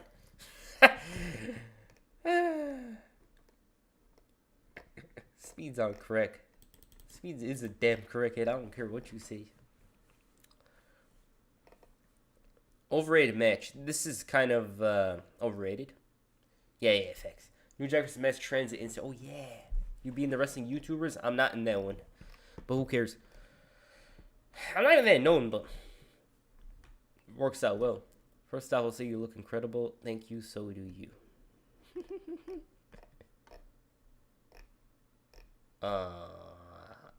Bruh. Troll football is so outdated. These jokes are so like, eh.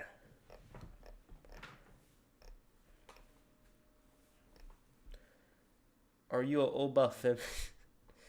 I haven't seen much of him, but he's doing stop, bro. Stop posting stuff on my timeline, bro. Please. He ain't gonna see this, which is a good thing, but should stop posting. Chris Cage just doxed Daniel Garcia. Yeah, I saw him. That was crazy.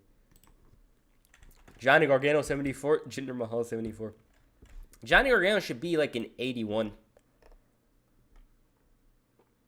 You know what I mean? Like, the wrestlers, they should know how to rate them well.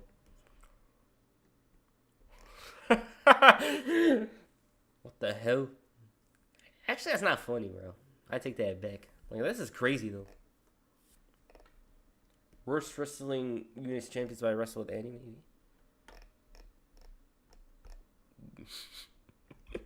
Brock Lesnar getting erased from history more recent why Bad Bunny versus Damian Priest should have made him as a backlash. Yeah, that was a good ass match. Remember?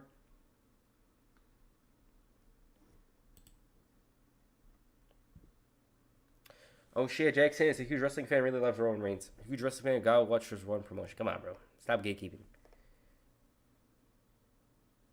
bro. That's literally one of the reasons I don't really like wrestling Twitter.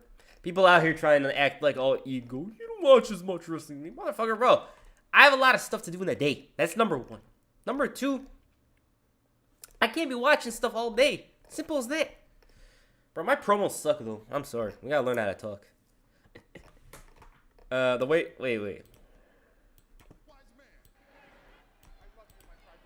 Glazer. When we named Jay the right-hand man, who was the only one that had a problem with it?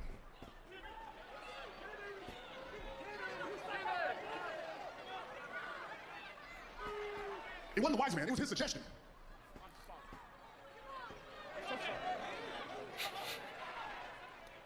It was. Yeah. You think Hangman got injured? He did? I don't watch Dynamite, but let's see.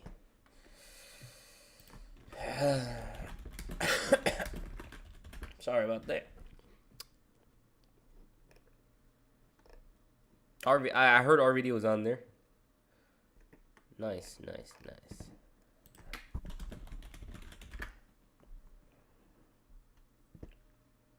Bruh, nothing pops up. He was limping everything. Damn, that's tough. He's just starting like gain momentum a bit.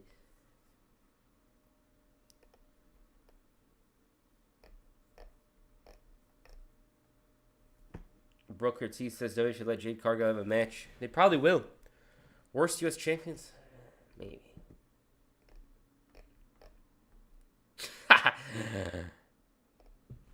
Damn.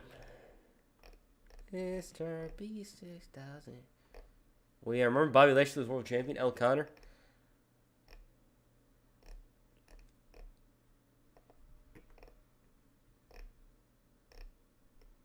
Bro, there ain't much on here. I'm sorry. UFC fighter at 35. Yeah, the moment you turn 35, it's a crazy ass world, bro. Very rarely does someone actually like remain at the top in UFC like that. Like you can't dominate. It's tough. Very rare. Wait, let me go right back. Sorry about that. Oh.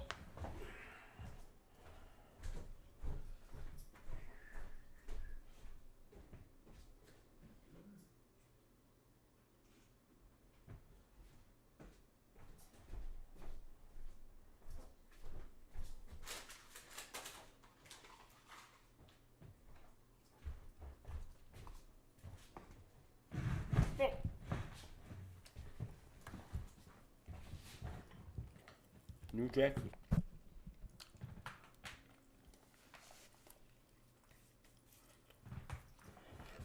Bro, I can't wait for 2K24 to come out. I really can't wait. Like, yeah, there's nothing on here. I'm sorry. Samantha Irving. Okay. Bro, everyone hates Arsenal. Come on.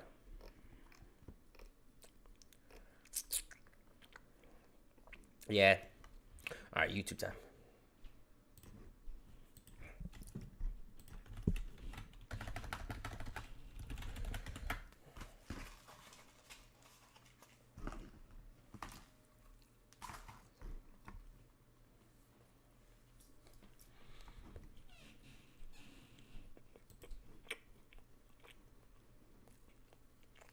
We're on YouTube. What do you guys want to see? Yeah. Mana. Let me skim through this. I just want to see if they have the Edge reign.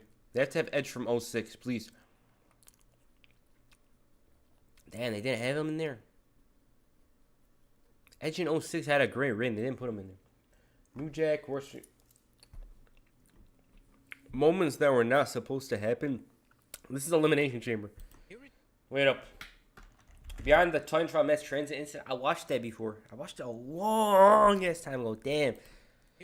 Alright, Elimination Chamber. We gotta watch this one. Smacks are not it, bro. Watch Santi's app. It'd be weird with me watching. I don't know. Alright. Moments that were not supposed to happen in Elimination Chamber. There we go. Chamber botches. Number 10, WWE completely missed Nikki Cross's elimination at EC 2023. The women's elimination chamber match opened the highly... This match wasn't bad. decent. I don't remember much about it. Anticipated 2023 Elimination Chamber show, and for the most part, the match delivered. However, early on in the match, the WWE production team made a huge botch that made WWE look like amateurs. Nikki Cross would be slammed through the pod by Raquel Rodriguez, and this would lead to Cross's elimination. However, as Rodriguez was pinning the sinister Cross, WWE were too busy showing a replay of the exciting spot, meaning that they completely missed the elimination. Whilst this did give some weight to the anything can happen at any time storytelling and marketing tactic WWE often use, this was a significant mishap from WWE's production team and could have easily been avoided. Number 9. Rhea Ripley's vision is impaired. Chamber 2022. One of Rhea Ripley's strengths as a performer, particularly on the WWE main roster, has been her ability to recover from botches without too much fanfare. At the 2020... I try and check something for another tab, that's why. I like seeing wrestling YouTubers supporting each other. Hey, we ain't no haters in here, you know? I hate haters. Already landed on Triple H's throat in here for sure, yeah. Elimination Chamber event, Ripley was competing in the women's match, and remember this, when Bianca won? Ripley and Bianca Belair would perform simultaneous suplexes on Liv Morgan and Alexa Bliss. However, this spot didn't go to plan, as Bliss's skirt would go over Ripley's head, meaning she couldn't see a thing. Whilst visually this was hilarious as Ripley looked rather comical, this could have been dangerous and could have led to an injury if Ripley did not act quickly. Yeah. Ripley simply moved Bliss's skirt out of the way, and she played this off in such a cool manner that it didn't detract from what was a standout spot and a moment in the matchup. Number 8, Mark Henry's pod breaks. This is Elimination Chamber 2015, right? That's the one, right? Man, I should play San Andreas on the other channel. I think I'm gonna download it. Chamber 2015. In 2015, WWE decided to deliver something new when it came to the Elimination Chamber. Instead of the match being RKO for the world title or a number 1 contendership, one of the 2015 matches would be for the vacant Intercontinental title. Unfortunately, whilst this was a welcome booking move, virtually everything went wrong. Dolph Ziggler was a superhero in this match. I don't care what you say. Wrong in the match, and the match isn't exactly considered to be an Elimination Chamber classic. The match was sent into turmoil when Mark Henry's pod broke, and this meant that Henry was forced to enter the match way earlier than intended. The nature of the chamber match means that most spots and timings are planned out way in advance, yet this sent everyone into the match into a panic as they didn't know what to do. It was obvious watching as a viewer that the match had completely fallen apart. As for the portion of the match, the competitors were just standing there seemingly waiting for instructions. Number 7, Kane enters early, Survivor Series 2002. The inaugural Elimination Chamber took place at the 2002 Survivor Series event. Hey, answer this. I'm gonna see that video, don't worry. The inaugural Elimination Chamber took place at... What do you think of when you see this? The 2000... You guys know, right? You guys know, right? What do you think of? Tell me. What do you think of when you see this?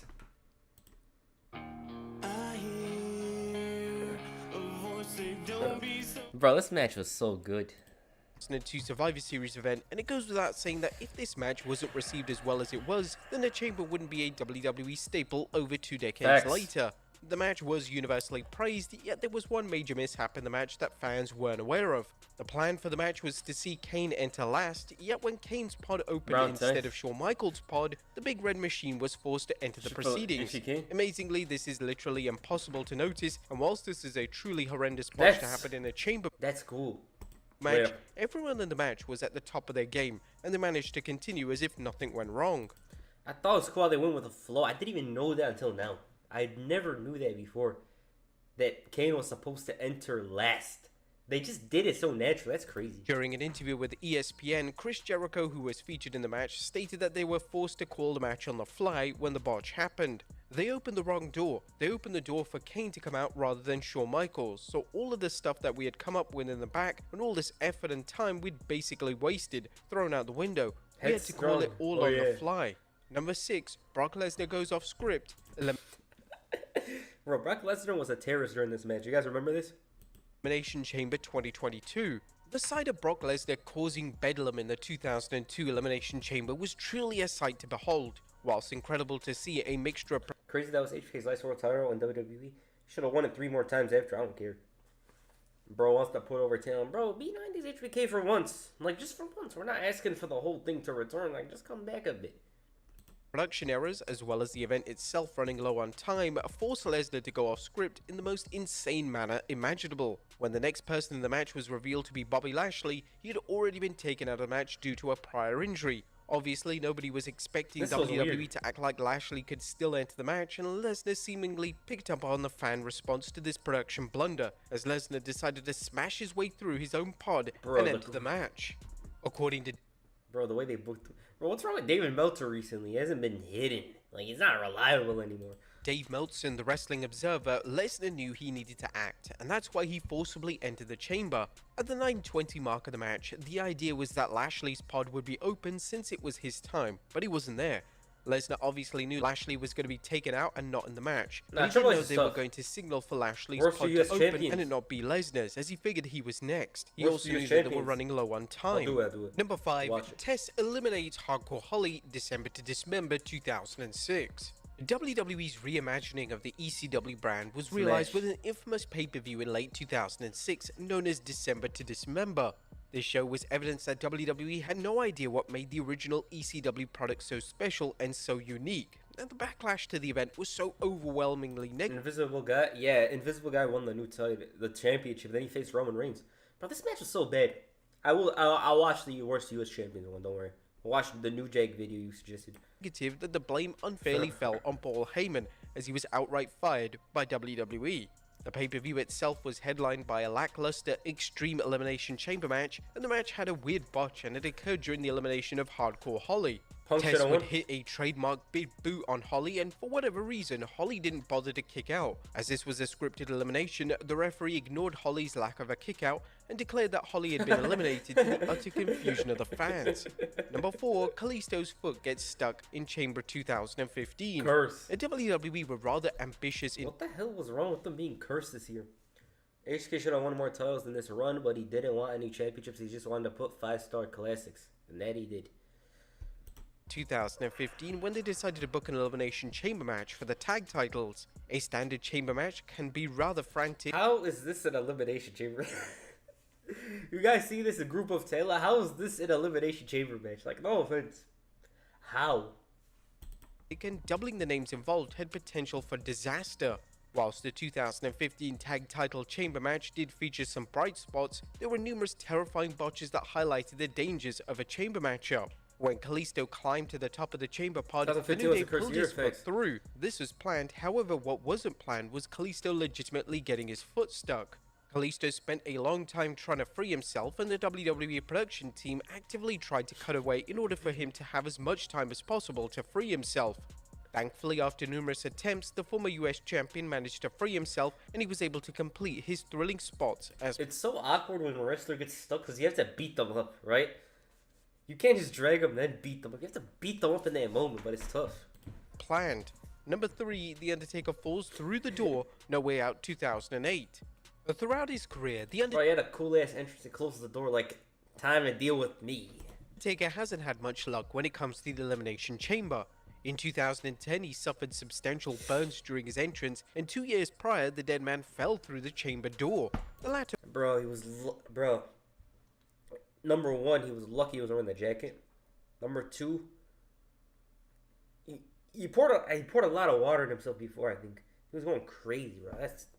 Damn. The botch occurred at the 2008 No Way Out pay-per-view, and it took place when the dead man sold a headbutt from Big Daddy V. The Undertaker would fall backwards, and he was planning on falling against the chamber door to sell the impact, but for some reason the chamber door wasn't locked, and this meant that Undertaker fell through it. This was a reckless error on WWE's part, and the Undertaker even stumbled down the steel steps on his way out of the door, so it was lucky that one of WWE's top performers wasn't injured yet again due to WWE's negligence. Number 2, Sarah Logan wipes out Natalya, Chamber 20. Bro, he wanted to kill the guy that did it, and for good reason. Damn, he got burned a bit, then had a full-on match. Pyro Dude got fired after that, bro. You wanted to kill him. 20. One of the most popular spots in the Elimination Chamber match will see a wrestler jump from the top of the pod. This is made safe due to numerous wrestlers catching the wrestler in question, yet from time to time this can go wrong, and this was most definitely the case with the 2020 Women's Chamber. When Sarah Logan jumped from the pot with a crossbody, she was caught by Ruby Riott and Natalya. Whilst it looked fine at first, this match was not good at all. Remember? It quickly dawned on everyone that the spot was botched, and Logan's knee had hit Natalya in the face. In essence, this meant that Logan had performed a diving knee on Natalya, and it was evident based on Natalya's facial expressions that she was in total agony. It was reported that Natalya, you're next. Natalya was officially checked over by WWE medical team, and despite some bruising, she was thankfully fit and well. And number 1, Rob Van Dam crushes Triple H's throat, Survivor Series 2002. You said it. Triple H has made a career out of pushing through life-altering injuries in order to finish a match. During the inaugural Elimination Chamber, the game bravely took a 5-star frog splash from Rob Van Dam, who delivered the move from the top of the chamber pod. This move was horribly botched, as RVD's shin came down on Triple H's throat. RVD would reflect on the botch during an appearance on the Ruthless Aggression documentary, and this is what he had to say. It was not an easy calculation and I was off. I think I overshot a little bit, and as I was coming down, my shin came right across his throat. I felt horrible about it, but of course he continued the match to the point where I don't remember even knowing that he was hurt, at least not that bad. I told you. Triple H's account on the botch from the aforementioned documentary is truly frightening. As I was lying there and I saw him go to the top of the pod, I was thinking, oh shit, he can't stand up right.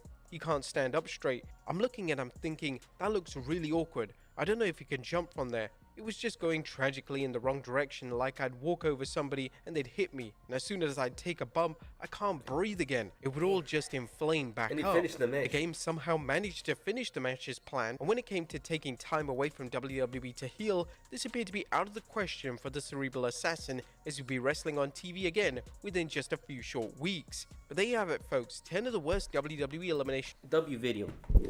I gotta do something quick. Not even a minute. I had to download San Andreas. I kind of want to play on the other channel. Where?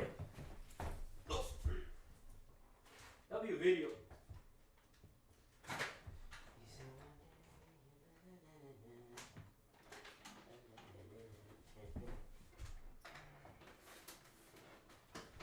Right now, we back. Where?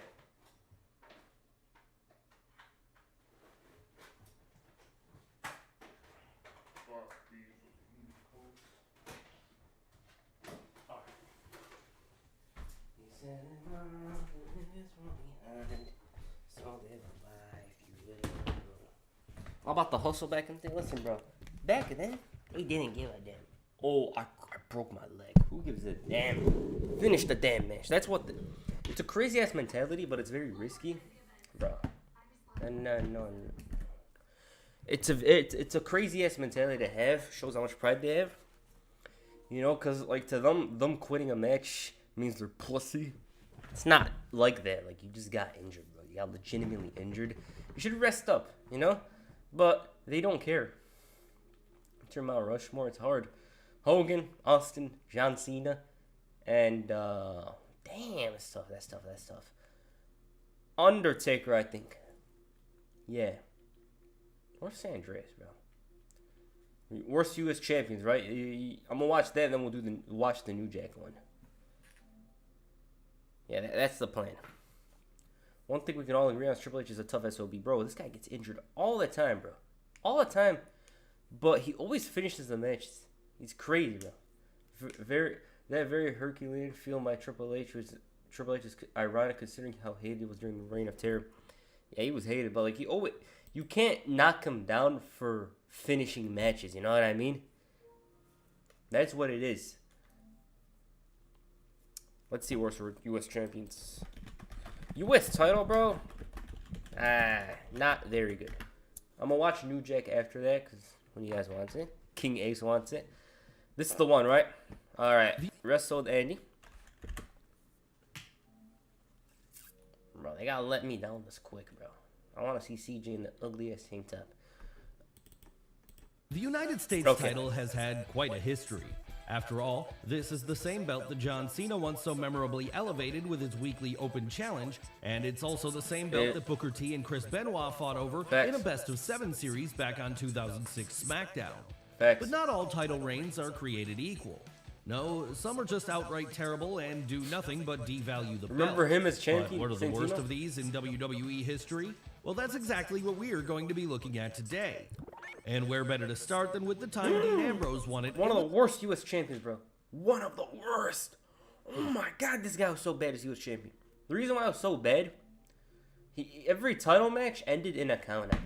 You guys remember this guy's title reign, Dean Ambrose. Not a bad wrestler, obviously. Remember the cheese to San Andreas, L1, L2, R1, R2, up, down, left, right. L1, L2, R1, R2, up, down, left, right. That was real nice if WP listened to Chan once. Listen, bro. Chan almost has to dictate what I do. Obviously not at all times, but, you know. But Dean Ambrose, he was one of the worst champions. Like, this guy had every count out. Stuff. I'm losing my mind. Every match ends in a DQ countout, and very rarely would he have a great U.S. title match, like all around. And he broke MVP's record. They should have kept MVP as champion, bro. Like, they should have kept the record. I like the original U.S. belt, probably a hot take. This one, yeah, I like this one a bit more. The spring of 2013.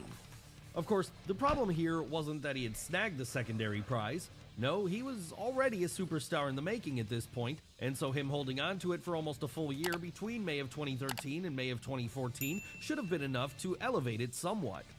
The only issue was that Ambrose never really defended the belt. Yes, he didn't. While his Shield stablemates Roman Reigns and Seth Rollins would frequently put their tag team titles on the line, the Lunatic Fringe... At least he didn't blade in every match. Bro, if he had his way, he'd be blood all over the place. When I think of U.S. titles, only one name comes up in my mind is John Cena. Nah. When I think of the U.S. title, I think of Booker T. The WWE one, not the WCW one. WCW one has a lot of names, bro. The WWE one, I think of Booker T. John Cena. What's his name? MVP. Shelton Benjamin. And Chris Benoit. Yeah. Seemed to forget he had his own belt at some point, and that was why he barely ever got around to putting it up for grabs in a match.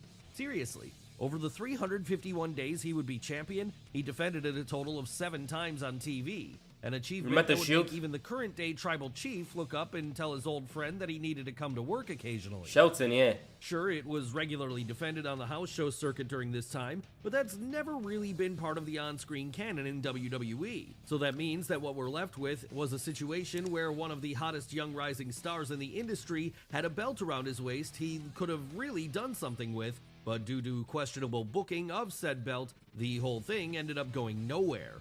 Hell, even when he lost the title, no one would get the rub of beating him, as it happened in a battle royal designed to screw Ambrose. And did anyone know he held it for 300 days at that point? Maybe, but they didn't care because it was 300 days of nothing.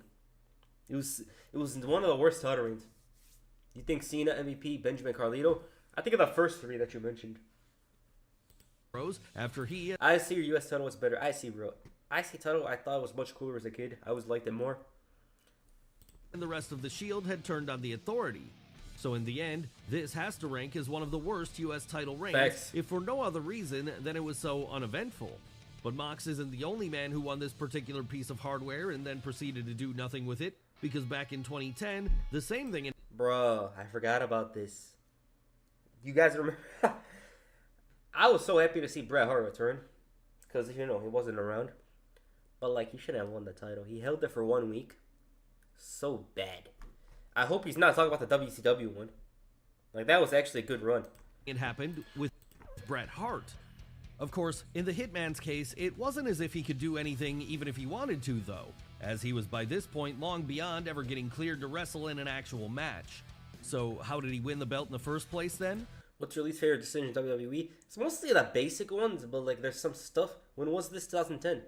There's some stuff that just happens. You know, like, some stuff's stupid, I just forget about it. The Bret Hart one was so random, why did he put it on Bret Hart? Bro, Miz had a decent reign, and they had him lose it. So it's a token run? Yeah. Well, that all happened on the May 17th episode of Raw that year, when in a surprise for the crowd in attendance, Bret was announced as the next challenger to The Miz, the man who was then in possession of the gold. And what followed after that was supposed to be a nice feel-good moment, which would see the excellence of execution defeat... Let's stream premiere how long you guys stream for tonight. I'm going to stream a little here. I'm going to hop on the other channel. I'm going to play San Andreas. You guys reminded me of it. I'm going to play it, you know. Chat there. Go on Twitter there. It's not wrestling, though. But, like, as for now, I'm not sure, bro. I don't know, when I feel the stream loses this momentum, you know what I mean? Defeat the champ in short order and prove that he still had it. The only problem was that he didn't still have it. and this was why he couldn't actually take any bumps or perform any moves outside of some punches and a sharpshooter, with it being that which ultimately got him the submission victory. Because Needless to say then, once wasn't the good, excitement of him getting the win had faded and people realized Bret Hart in 2010 was now US champion, it started to become clear how much of a mistake this may have been, as not only was The Miz made to look like a fool, but the title had been thought your other channel got taken down. No, it didn't. devalued somewhat as well on account. Wait, now you're getting me paranoid. Now you're getting me paranoid. Wait up, I didn't see this channel.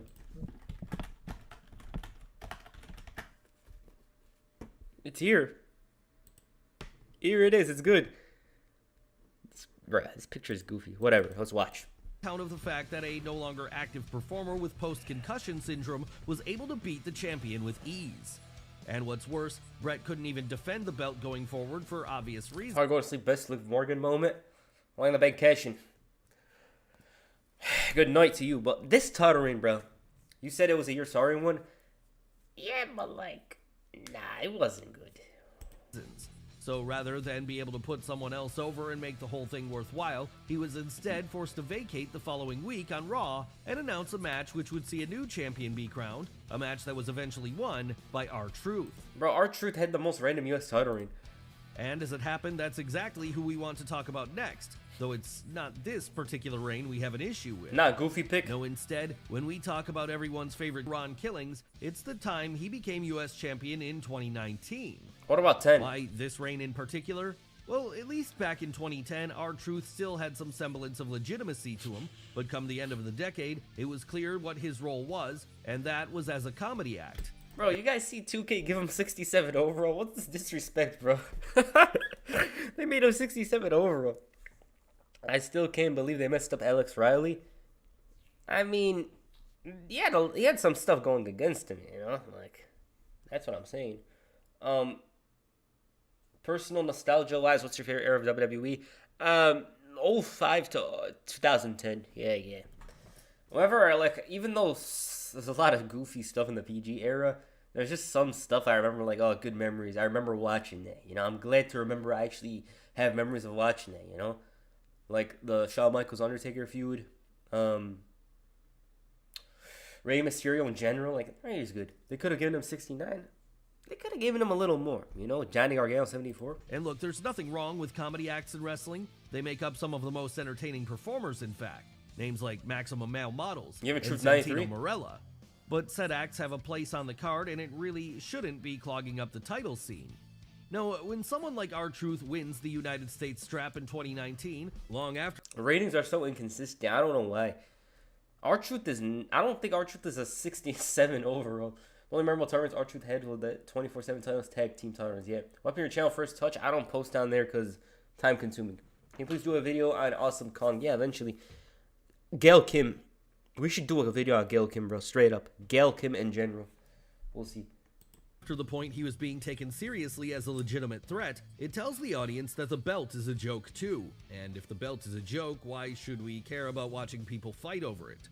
And to make matters worse, the man Ron Killings beat to win this gold was none other than Shinsuke Nakamura, someone who should have been a perfect person to run as champion back then, as, well, he wasn't the same performer he had been back during his days of his IWGP Intercontinental title run in Japan. He was still more than capable of having some hard-hitting bouts and bringing some credibility back to the proceedings. But in 2019, credibility wasn't something WWE were concerned with. And so that was why we had the King of Strong Styles reign be aborted before its time so that R-Truth could have some laughs. And again, this is not a shot at R-Truth. No, we love him as much as the next person, but come on. Who is it? He has his role, and that role is as a comedy side character, something he's playing to perfection right now as the on and off again member of the Judgment Day. So please, no more belts for him in the future or for comedy acts in general. After all, it's the same reason our next entry has been included in this video, and that's Santino Marella. Yes, Santino is awesome in the sense that he's one of the most legitimately funny wrestlers in WWE. Bro, I don't care what you say. This guy is the funniest wrestler of all time, probably. Probably. Like, off the top of my head. This guy was so funny. Team Kofi Kings. Nah, that's not it. That's Christian. This guy rapped, made a goofy-ass rap in front of Akon, called him Acorn. Zilla, you're talking about Omega's son? I heard about him. But I thought Santino was one of the funniest. Archer has been top 3 wrestlers in WWE this year, not wrestling how good he's been with his role. Best thing on Raw, in my opinion. Bro, you made sure to do that. Imagine you posted that on Twitter. They would have pressed you, bro. They would have cooked you. History. If you forgot to mention the not wrestling part. Hell, he's one of the most legitimately funny wrestlers in the industry's history, in fact. But like with R-Truth, that comedy has a role on the card, and it's not hogging up title scenes. I love wrestling. No, it's doing things like having tea parties with Sheamus, or getting into sock puppet wars with Mick Foley. So why WWE thought it was a good idea to further devalue the United States Championship by giving it to the Kayfabe Battalion in 2012 is anyone's guess, as he was doing just fine without it, and the title would have been doing a lot better without him. Seriously, this was a period where, for his He had a huge crush on Bet Teams during the time, so did Edge. Santino for the Tribal Chief. Imagine he beat Dan O'Brien. Everyone would have been shocked if they were like, wait, he's world champion? And no one would take it serious. As the booking could be in WWE, you at least had the potential of an absolutely stacked mid-card to fight over this prize. Hell, you had names like Cesaro, Cody Rhodes, and Drew McIntyre. So there was no excuse for choosing to instead turn the belt into a joke by having Santino hold it for a full 167 days. And again, we have to stress that like with 167 days. This guy had a longer title reign than freaking Booker T did in WWE. I'm thinking, damn, 167 days. What the hell? That's crazy. That Tea Party segment was hilarious. Yeah, you like this milk? It looks like he said something about Sheamus. Sheamus wanted to laugh in that segment. It was that hilarious. With our feelings on R-Truth, this is not a shot at Morella, as he's undeniably awesome.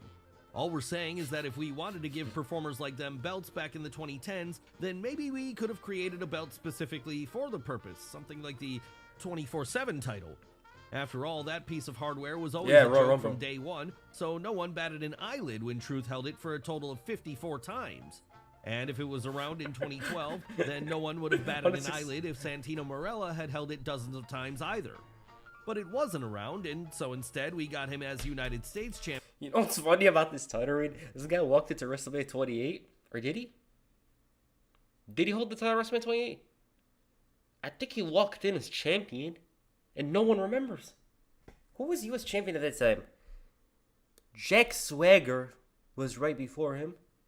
Then after him, Cesaro, I don't remember, but this guy held the title for far too long.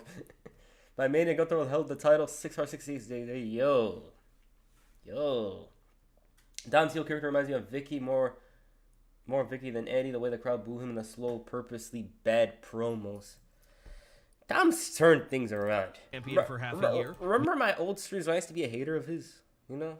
Glad to be wrong. I think LA Knight and Braun Breaker can make the U.S. title good. Yeah. Meaning that for half a year, that belt was about as worthless as the WWE Women's Tag Team titles are today. That said, it's not all Santino's fault that the U.S. title was worthless in the 2010s, as there were other bad champions during this time period too. And one of them is the next person we're going to be looking at. This one, bro. Listen. Might this be? Why, Alberto Del Rio. Listen, we get all hate on this guy. But to have WWE decide we're going to book him to beat John Cena, it's their fault. It's not his fault. The thing is, he didn't feel like a big deal after the first week. Maybe the first month.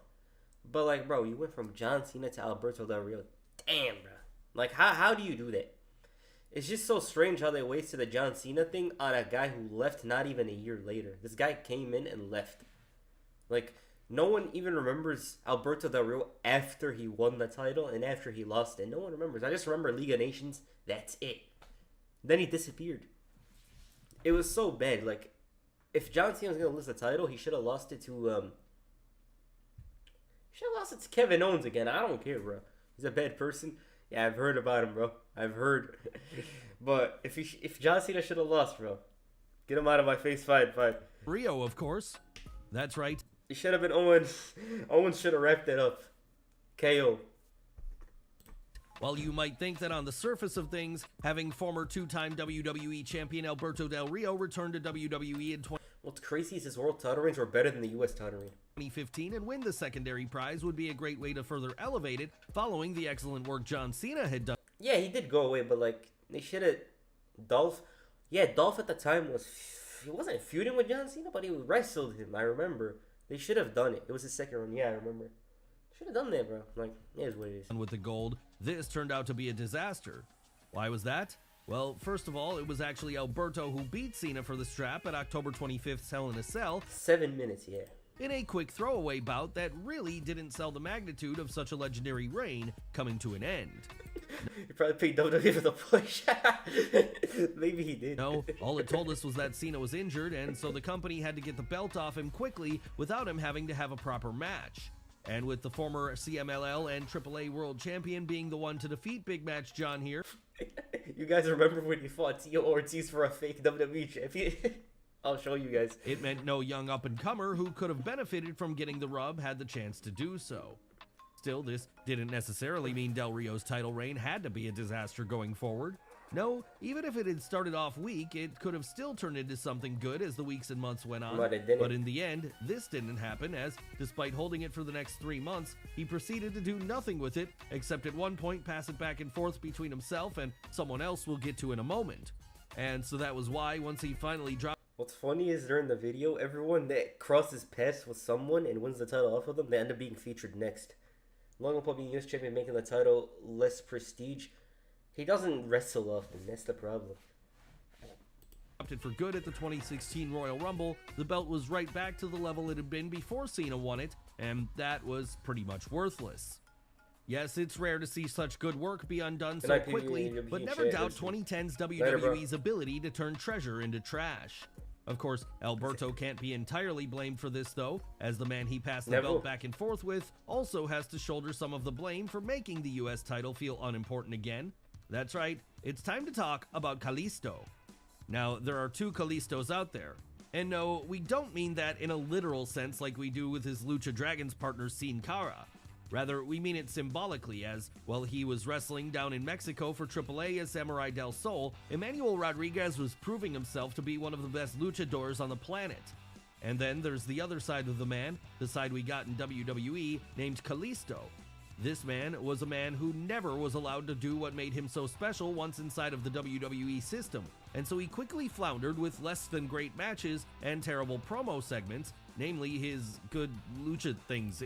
Bro, I was on the Kalisto train, but after this, he lost me a bit. I'm not gonna lie. Did I hate him? No. But he lost me a bit with this promo. He had that good feud with Baron Corbin though. Go to put his UFC title up, and Alberto put his WWE title up, and Tito's kids looked happy hoping. It was so goofy, bro. Interview. So it's just a shame that when he won the United States title from Alberto Del Rio in 2016 then, it was the latter version of the man we got. And that meant a reign so underwhelming that by the time it was over, people were begging for the strap to be given back to Rusev. Seriously, almost nothing of note would happen during the time Kalisto was champion, and because of that, not only was the belt further damaged, but his career trajectory was severely damaged in the process. It did. Hell, whereas there was still a possibility WWE might have seen the Chicago native as a future player back then, after his failed run as US champion, there was no hope of him going any higher up the pecking order ever again. So maybe that was why, once he dropped it, he'd spend the rest of his time in the company either stuck in 205 Live purgatory with the Cruiserweight title, or working as part of a go-nowhere trio alongside Gran Metalik and Lince Dorado called the Lucha House Party. Yes, this was a title reign so damaging it killed any main event aspirations Kalisto may have had. And it also killed the credibility of the belt so much that even when the likes of Roman Reigns, Chris Jericho, and Kevin Owens won it not long thereafter, it still felt very much secondary in its nature. But Kalisto's time spent devaluing the US title with Alberto Del Rio wasn't the only. I thought the moment Roman won the belt, it had more respect to it. You know, him, Y2J, KO. Once KO did the Face of America thing, it was kind of valuable, I'm not gonna lie. The title in 2017 was actually respected, remember? Then Baron Corbin won it. Only example of someone who had followed John Cena and then proceeded to fail to live up to what he'd built up. Because following one of Big Match John's early reigns with the prize back in 2005, the same thing would happen with Orlando Jordan. I forgot about this. And for those who don't remember Orlando Jordan, we don't blame you, as he was just about as forgettable of an early 2000s SmackDown wrestler as someone could be. Sure, he featured somewhat prominently at one point when he became a member of JBL's cabinet, but even this wasn't enough to make him stand out. What his membership in this stable was enough to help him do, however, was get a shot at then United States champion John Cena. And the reason for this was because at that point in time, Cena was feuding with JBL and had eyes on his WWE strap. So hoping to get one over on his upcoming opponent then, Layfield hoped to kill his morale by having his lackey Jordan challenge Cena and defeat him to take away his gold. Would this happen? Of course it would. John Super had Cena bigger push. fish to fry at that point. The only problem was that once he moved on to the WWE title, the man who took the secondary belt from him did absolutely nothing of note. Seriously, in the annals title reign. I used to think that the US title was cursed after Corbin Robert Roode held it. UFC and WWE watching Montez and Bianca at UFC. Yeah, bro. Yeah, I like both. The Michael Chandler thing was so random. It was like, what the hell? It's cool. Oh, brother. Orlando Jordan returns. Not. How's the song go again? I forgot. Dragon Lee is the closest to the next Rey Mysterio. I think they should just stop looking for the next Rey Mysterio and just focus on the future. Rey Mysterio is an anomaly, bro. You're not going to see many people. There's not. If you would have seen someone like him, it would have came already. Yeah, the man who beat John Cena of the US title, yeah. Remember they blew up the spinner title in a trash can? Yeah. of United States champions, Orlando Jordan may very well rank as the most inconsequential of them all, as we can't think of a single noteworthy thing he achieved while holding it other than dumping the spinner version of it in the trash. And that's even worse when you consider the fact that his reign went on for 171 days, almost 6 full months of it pretty much not existing. Honestly, you would have probably done less damage if you'd just vacated the belt at this point and left it like that until Chris Benoit won it again in August of 2005, which, well, we suppose that reign would be best left considered vacant as well now. 25 seconds. Maybe it would have been better if we just skipped both of those champions then and went straight to Booker T winning it from John Cena, as at least then we wouldn't have such a valley of insignificance and erasure from history in between. But that's not what we got. No, we got Orlando Jordan being put in the same category as former U.S. champions like Harley Race, Terry Funk, and Ric Flair. And that's just not right by anyone's estimation. Still, at least it would never get worse than this, right? Well, while some may argue that's the case, there are others who would argue that our next subject was an even worse champion. Who are we talking about this time? Who else but Baron Corbin?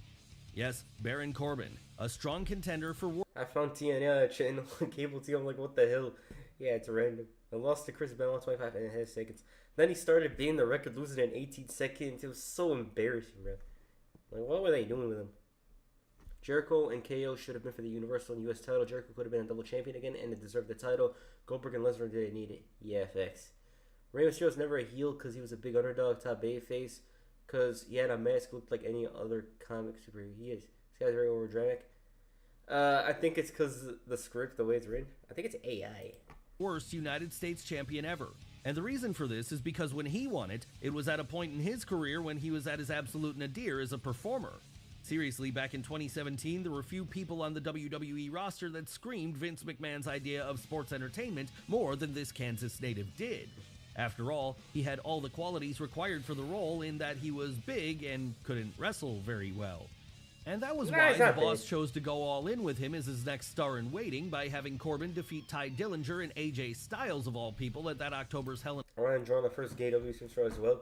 Wasn't he released because he brought some people to a show and there was a rumor that he was... I don't remember. I forgot. But it was around that time they did the veto thing. The reason why I mentioned that is because he was involved in the beginning of that storyline. The man who retired crying, oh yeah. In a Cell pay-per-view to win the strap for the first time. No, you didn't hear us wrong. In a match that featured one of the greatest wrestlers of his generation, arguably one of the best of all time in fact, and another very solid hand in Shawn Spears, WWE chose to go with neither of them as champion and instead run with Baron Corbin. Still, it could have worked out if he had a decent run afterwards, right? Well, unfortunately, that wasn't the case. So, for the next 70 days after that, we got Corbin working terrible matches against the likes of The Miz, all while fans slept through each encounter. Bro, the problem with this version of Baron Corbin when he held the title, he was missing entrance clothes, and I don't know, something felt so off with this version of him. I don't know why. Was it because he was missing the vest? Not just that, like when he held the title, it looked so out of place on his arm. It just felt so weird. Truly, this was the lowest points when it came to the state of the United States title, as it was so unimportant then, most fans would have actively been happy to see it removed from television. Hell, even when Dolph Ziggler won it from Baron at December 17th, 2017's Clash of Champions pay-per-view, he couldn't revive its fortunes. No, it would continue to be a worthless prop all the way up until our next subject won it and carried on this lineage of awfulness. Yes, it's time for us to move on to Bobby Roode. Now, Bobby Roode is a very good wrestler, great even. And this is something which he's proven during his lengthy spell with TNA, where he became a 2-time world champion and 8-time tag team champion. Hell, even once he joined NXT in 2016, he found so much success there that yeah, Corbin's actually doing better. Should have been Joe or AJ Territory. Facts. Bro, Bobby Roode was... Remember the hype when they brought him in, but then they debuted as a face? Fans liked him and all, but like I think they should have started with him as a heel. That before long, he'd be dethroning Shinsuke Nakamura to win their top prize. That said, once he joined the main roster in 2017, all of his fortunes would change, as at that point he began being booked by Vince McMahon. And rather than see him as the potential main eventer he could have been, the boss decided to throw Roode in with the rest of the mid-card division instead. Of course, this instantly made the Canadian feel unimportant then. Unimportant enough to where once he won the vacant US strap on the January 16th, 2018 episode of SmackDown, the victory was met with a series of mess from the audience in attendance. Sure, things might have improved for him had he been allowed to have a good run with this in order to reestablish both himself and the belt, but that sadly wouldn't be in the cards, as instead Roode would hold on to the title for the next 54 days, proceed to do absolutely nothing with it in the process, and then drop it to Randy Orton at March 11th's Fastlane. Who remembers this? Wrestling here, even though Logan Paul isn't defending the US title, he's pretty entertaining, and the title reign is entertaining. Previous US champions before more entertaining, yeah. TNA handled him way better than WWE. Facts. Roode was 4 years old in NXT. Yeah, I remember they signed him, he was like 38. I miss Bobby Roode too bad, he's still out injured. Isn't he an agent? I don't even remember this Randy Orton title reign at all. Yes, this was another example of a talented wrestler's attempts to bring some value back to the... I do remember it, but it just doesn't stand out. Once prized gold be hampered by bad booking. Yes, it shouldn't have been difficult to have Bobby Roode do something good with the US title. All he had to do was go out there and be given time to have good matches each week, just like Gunther does with the Intercontinental belt today. And the former Beer Money Inc. member isn't the only person who could have added a lot to... It fits Gunther so well because he feels like this unstoppable juggernaut, you know what I mean? Like when he wins all the time, he has this long title reign. Plus because he's a heel. It fits so well, like he's this unstoppable champion. The lineage of the secondary prize if he'd been allowed to when he'd won it. Sadly though, just as this wouldn't be the case for him, it also wouldn't be the case for Apollo Crews when he snagged the belt in 2020. That's right, it's hard to think of a time in recent history where WWE got such a talented star of the larger wrestling. Alright, I'm gonna ask you guys. You guys actually remember this? I'm pretty sure this title reign happened during the Corona era. I just remember Raw being so boring. No one used to watch it. Ratings were falling. Randy Orton and Edge were carrying. Sasha, Drew. Those were like the only people that were carrying back then. WWE gave US title to Randy just because, yeah. Bobby Roode was amazing at NXT. Then he should have had a short run with this with TNA and joined AEW. They weren't gonna push him, bro, after 2018. It's unfortunate. It is what it is. Wrestling world, and then proceeded to fail to get over in any way. After all, while he was working for places like Pro Wrestling Guerrilla and Dragon Gate back in the early to mid-2010s, Uhaa Nation was considered one of the fastest rising performers in the industry. I remember. It's such a shame then that once he joined WWE in 2015 and was there repackaged as Apollo Crews, he'd been given absolutely nothing to work with other than to be a guy who smiled a lot and occasionally did an athletic move. And this carried on all the way through his time. I remember watching JD from Europe rant about Raw during this time, bro. This version of Raw was so depressing, bro. Raw in general is depressing back then. But when I think of Apollo Crews, unfortunately, as I said, it's a bit unfortunate. This is what I think of. Let me show you guys quick when we get back to the video. Every time I see him, this is the first thing I think of. Like, why? Why, bro? Come on. What the hell? Work. Wait up. Yeah, it's so loud. Shut up. Alright. Let me show you guys. You guys remember this? Damn, this is so loud. Sorry. What's the sound?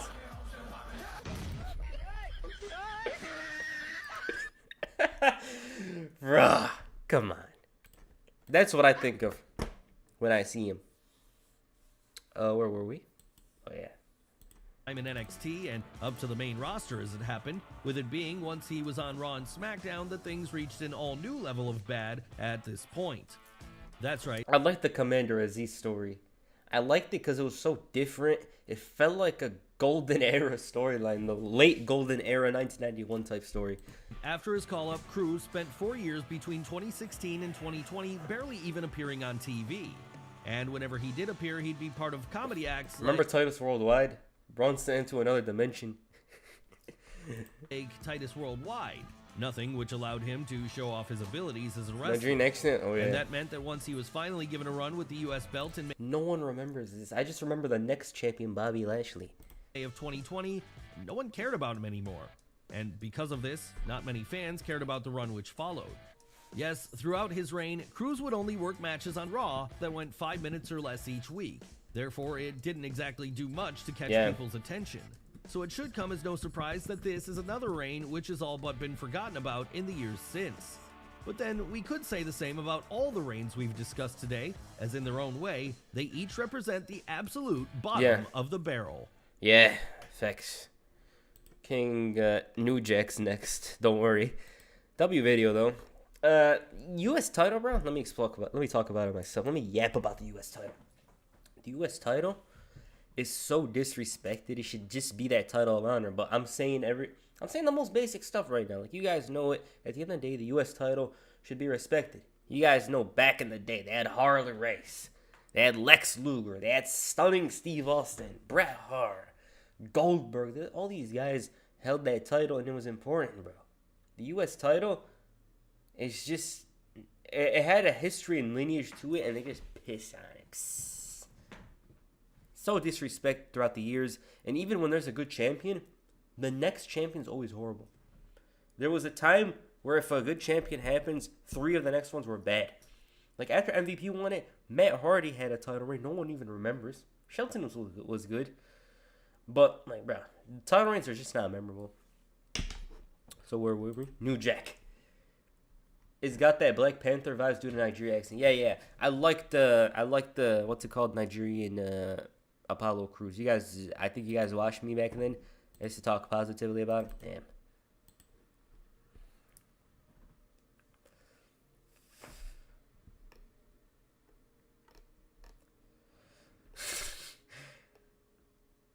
R9. Who's...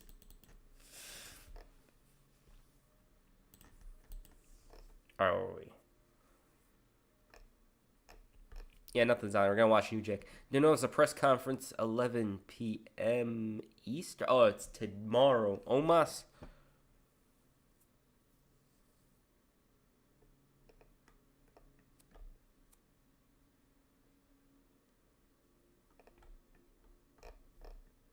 Back then, US title was prestige in the WWE title. Is there a better wrestling here? The lineage is great. It has such a good ass lineage. It's so respected, bro. Like, come on. Why are they doing that? Why? John Wick. Maybe I should watch it today. All right, New Jack. You sent me one of the videos on New Jack. It's Mr. Shove It Man himself. Hit you with a brick.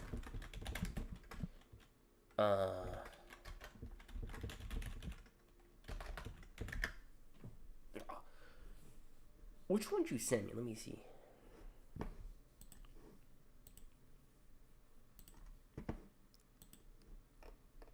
Oh, yeah, that's the video he reacted to. I feel kind of cringe reacted to my own videos.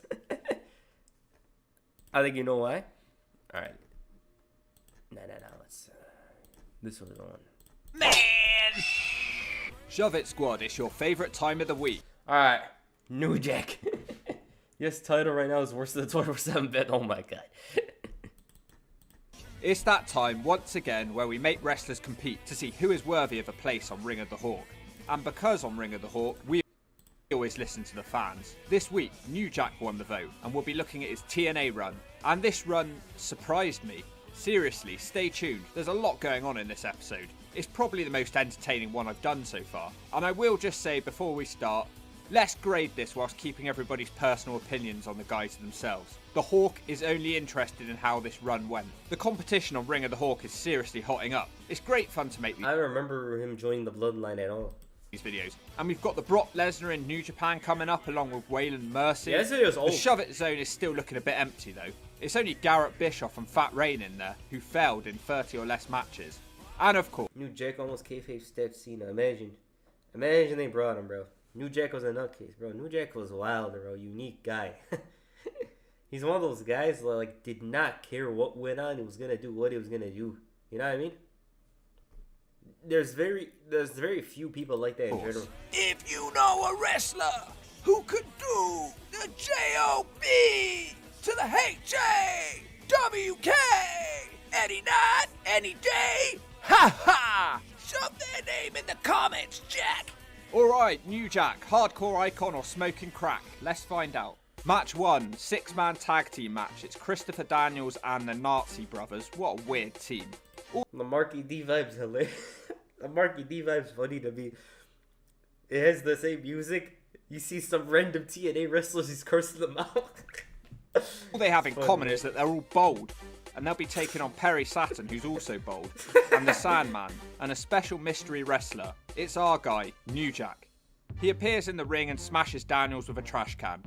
This is a weird match. It's mostly just Saturn hitting some devastating moves on Daniels. Random observation here, but Sandman is the only one in the match with hair, and he barely has it. It breaks down after a couple of minutes and everyone is fighting all over the place. New Jack fights backstage with one of the Bold brothers and gets him on a table. He then points up to the steps and he heads up the balcony. He's about to jump, but Brian Lee appears behind him and shoves New Jack off the balcony through a table. There's zero reaction from the commentary or the crowd. The problem is that everyone is fighting all over the arena, so no one paid any attention to it. New Jack almost killed himself for no reason. In the ring, Saturn hits a Death Valley driver on a Bold brother for the free. For some reason, Bart Gunn then appears in the ring out of nowhere and attacks Perry Saturn. He hasn't been seen in the US since Butterbean knocked him out. What a crazy first match on Ring of the Hawk. Unfortunately, our guy was barely on the screen. He was on there for about a combined 10 seconds. And all he did was go through a table for no reason and nobody cared about it. As far as debuts go, it was an F. I'm sorry. Match 2, the opener, Armed Asylum triple threat tag team match. The Sandman teams up with New Jack, but our guy's missing for some reason. The other teams are Slash and Brian Lee with James Mitchell. And oh, New Jack suddenly appears in the ring to attack the New Church. The Nazi brothers are the other team in the match, and they attack Sandman in the crowd. New Jack uses... I remember hitting my head with a can as a kid like Sam. I think it was a tough facts. Me too, bro. I used to think I should bleed like him. Come to think about it, bro, I was kind of stupid. What the hell am I thinking out here, bro?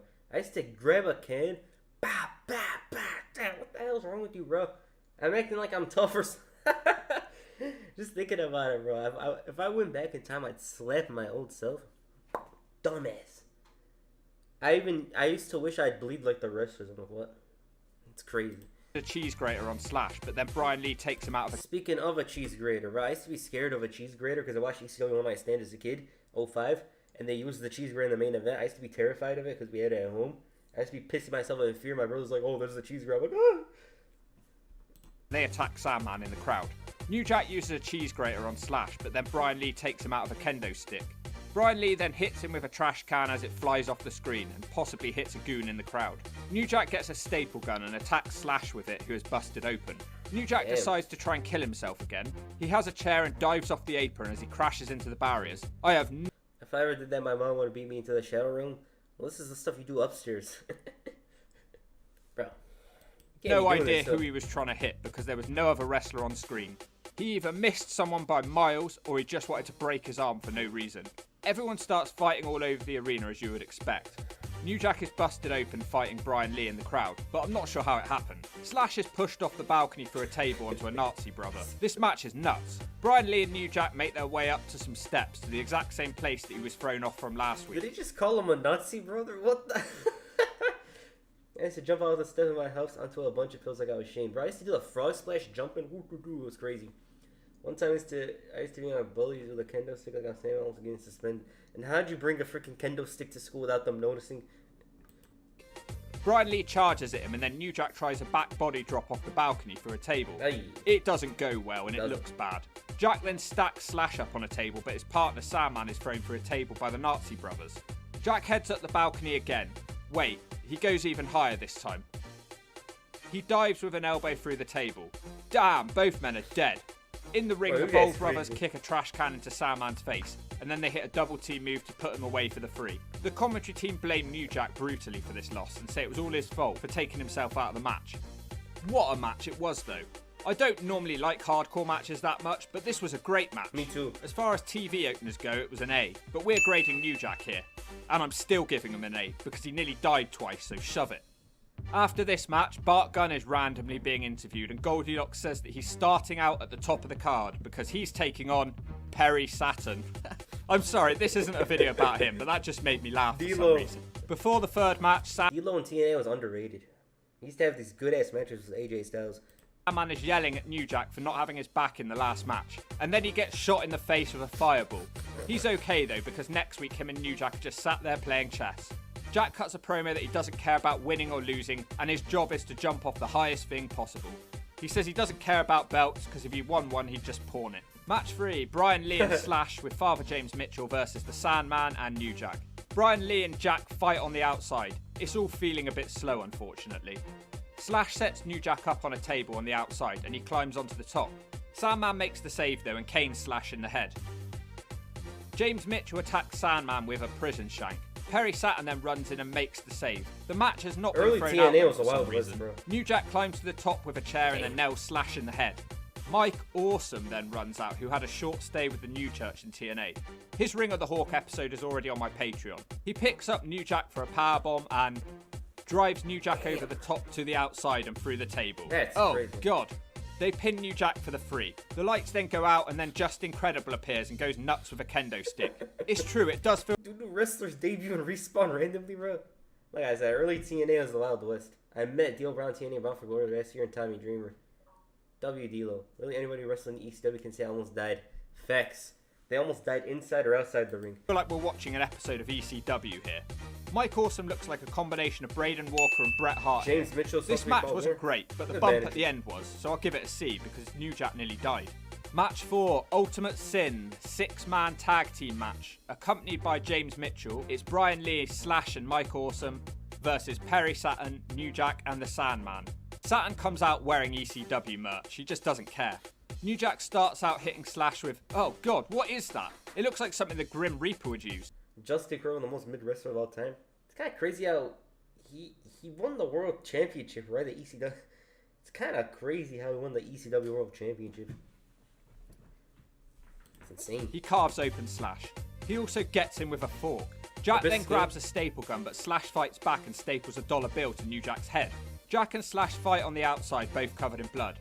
Saturn slams Mike Awesome on the barbed wire ropes as Mike Tenay makes fun of WCW, saying this is real barbed wire. On the outside, New Jack puts something on Slash's head. I have no idea what this blue thing is supposed to be. I'm not only colourblind but stupid, so you tell me what it is.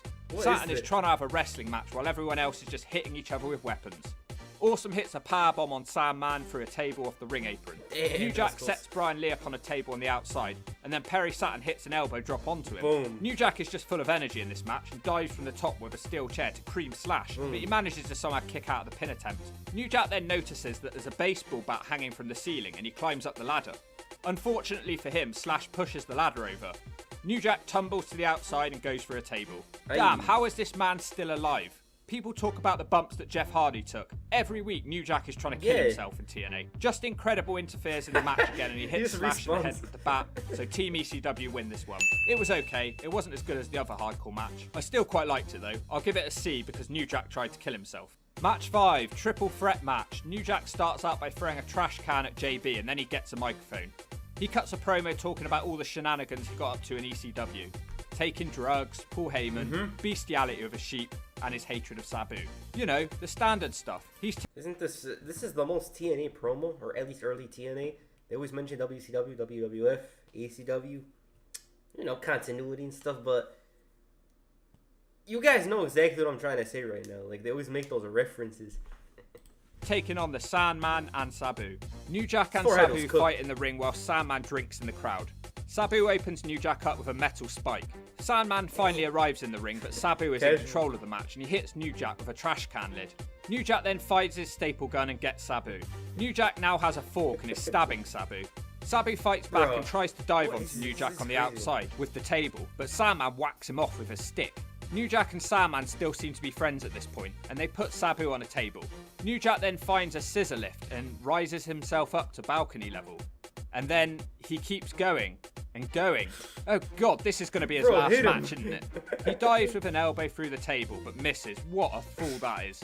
Sandman is up in the balcony, so he can't Demon nothing for it look like potato chip. What about New Jack? Worse. break up the pin attempt, and Sabu wins the match. It was more like his knee through the table though. It was pretty quick. I give the match a C because New Jack tried to kill himself. Because of all the gang warfare going on in TNA, 2 tournaments were put into place. Our guy is put into the Asylum Alliance tournament. We're on the The winner of the tournament gets a punch in the gut. New Jack has been randomly teamed up with Shark Boy. He's shown backstage playing board games with Shark Boy. It's hilarious, but New Jack isn't a fan of his new partner. Queen Frosty! I got the white woman. I don't need this. I didn't volunteer to tag with you in the first place. I don't want to be in the ring with no damn fist and you. Damn fist and Match 6, Shark Boy and New Jack jump Ron the Truth Killings before the match. Truth has teamed up with one of the Nazis and their tag team partners who don't get on. Jack takes out R-Truth a couple of times. We then get to see the first wrestling maneuver. Bro, these ECW wrestlers are absolutely... They're in another world, bro. Like... like you said, Sabu, the man who tore his bicep in a match, taped it back together and finished the match.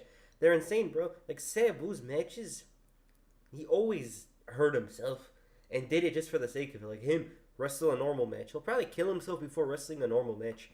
And then these guys, the rest of them, they come high on some, like, drugs or whatever in ECW, come in, have some insane match, and go back to what the hell they were doing.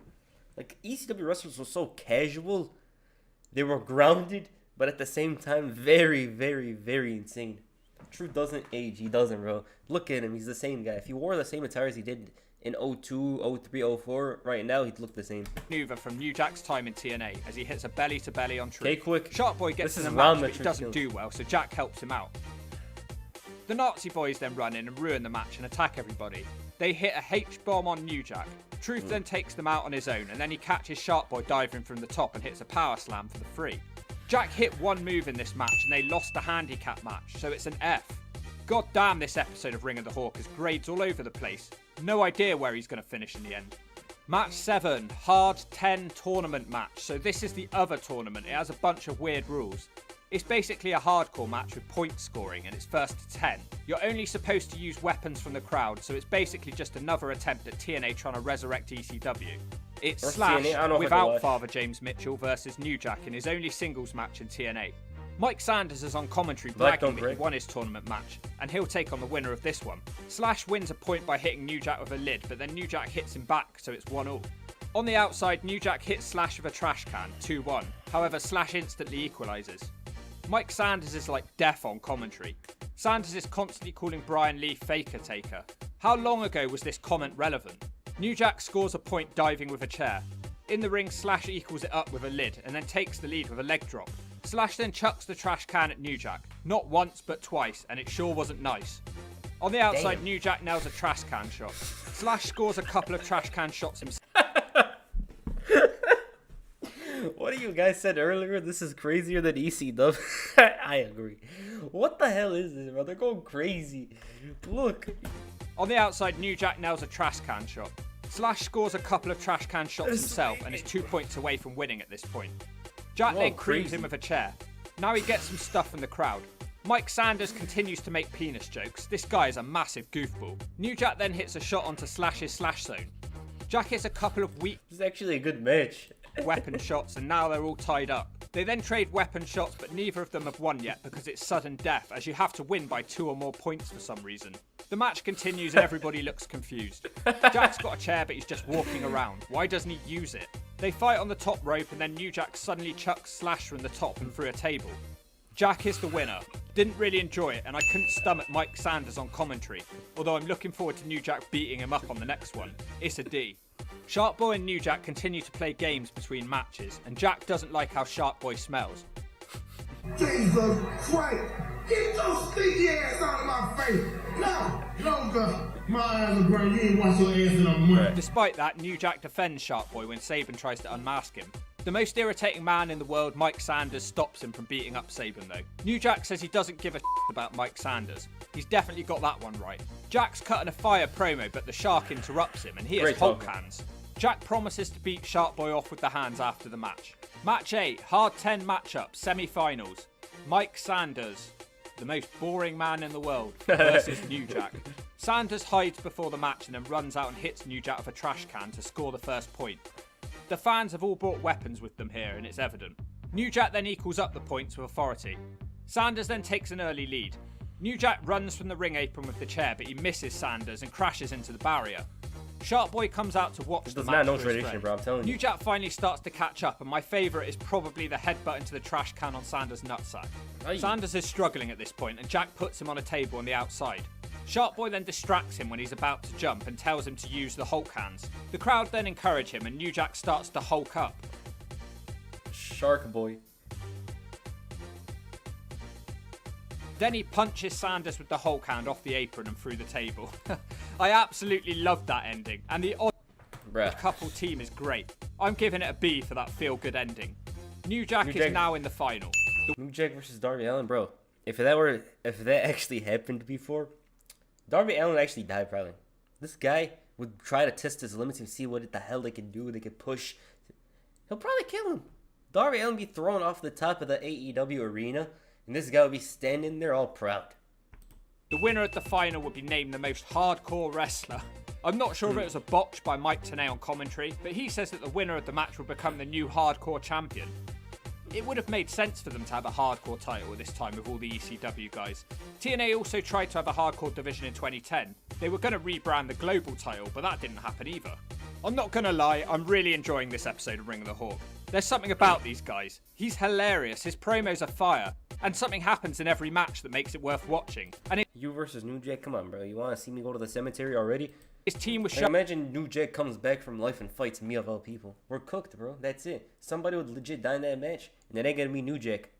He would throw Darby off a Hell in a Cell. He'd throw him off, lift him back up just to throw him again. Shark Boy, there's just something that's perfect about it. I think Vince McMahon would have secretly loved this. New Jack gets annoyed with Shark Boy because Shark Boy wants to get Jack to come in the paddling pool with him. I'm not playing in this little pissy pool with you. I'm not doing it. Alright? Black people don't play in the water good. Black people don't do water good. The last time they put a bunch of us in the water, it was in a boat and the ride wasn't no fun. I don't want to get in no water with you. What the hell is that? A damn octopus? I don't like this game. I gotta get in the water. Okay, and then we go from comedy to stone cold serious as we get build up for the Hard 10 tournament final. New Jack says that he invented hardcore wrestling. He also said that he wishes it wasn't a Hard 10 match because he just wants a normal hardcore match. Yeah, well that's the problem with this match, isn't it? Oh, look at his forehead, bro. It forces the wrestlers to count the weapon shots and forces them into a format. Hardcore wrestling is best. Bro has one of those, remember you swim? If you swim for a long time and your fingers get all like mushy and stuff, that's his forehead. But it's free-flowing, explosive and unpredictable. No one wants to sit around counting things, that makes it boring. Match 9, Hard 10 tournament final. New Jack versus the Sandman. Global title? New Jack starts out losing as he has in all of these matches, and he's cut open early on. New Jack fights back with a painful looking trash can shot. Jack then opens up on Sandman and it's pretty even. The fight continues into the crowd and onto some steps at the back of the building. They then start fighting along the rafters. Damn. And oh my god, that is one of the craziest spots I've ever seen. Jeff Hardy can shove it. That came out of nowhere. So Sandman... The thing with that one, he couldn't control his fall. Look at this, look. He couldn't control his fall at all. That's why it was one of the worst. Oh my god, that is one of the craziest spots I've ever seen. Bro almost did a 450. If New Jack actually wins the WWE, he would be gone before the end of the week. Yeah, he won't follow their etiquette. Number one, this guy would go crazy on a promo. Number one, they go off script. You shouldn't be saying that. They're gonna fire him just because of that. Then when we get to the match, he's gonna take liberties with someone like Hardcore Holly. He's really gone. New Jack's the only guy who could fulfill Darby's dream of getting killed in a match. Facts. Isn't New Jack the guy who tried to kill someone on purpose in a match? Bro, he cut him open, bro. That was insane. Jeff Hardy can shove it. That came out of nowhere. So Sandman has won the match. This is quite a hard match to rate. Nothing remarkable happened until that finish. I guess from an entertainment standpoint, it's a B, because that ending was just crazy. Yeah, and our guy has shown that he'll do anything to gain a place on the Ring of the Hawk roster. Another promo before the next match. Jeff Hardy versus New Jack versus Sabu versus Darby Allin. New Jack will always win that one. I'm telling you. Who bleeds better, New Jack or John Moxley? Right. I have no words. New Jack agrees to wear a Shark Boy mask for the next match. Well, just like a shark, I'll go up in the water and he'll see a wounded fish, he'll eat him. Just like a fat, snot-nosed kid, will dig in his nose and pull out a booger, he'll eat it. Tonight, your asses is gonna get a what? You're a pain in my ass, but for some reason, this night, I'm gonna deal with it. If you trying to sit here and tell me to wear this mask, New Jack is over if he wears a mini skirt and some flip-flops. It don't matter. Match 10. Final match. Oh, I don't want this run to be over yet.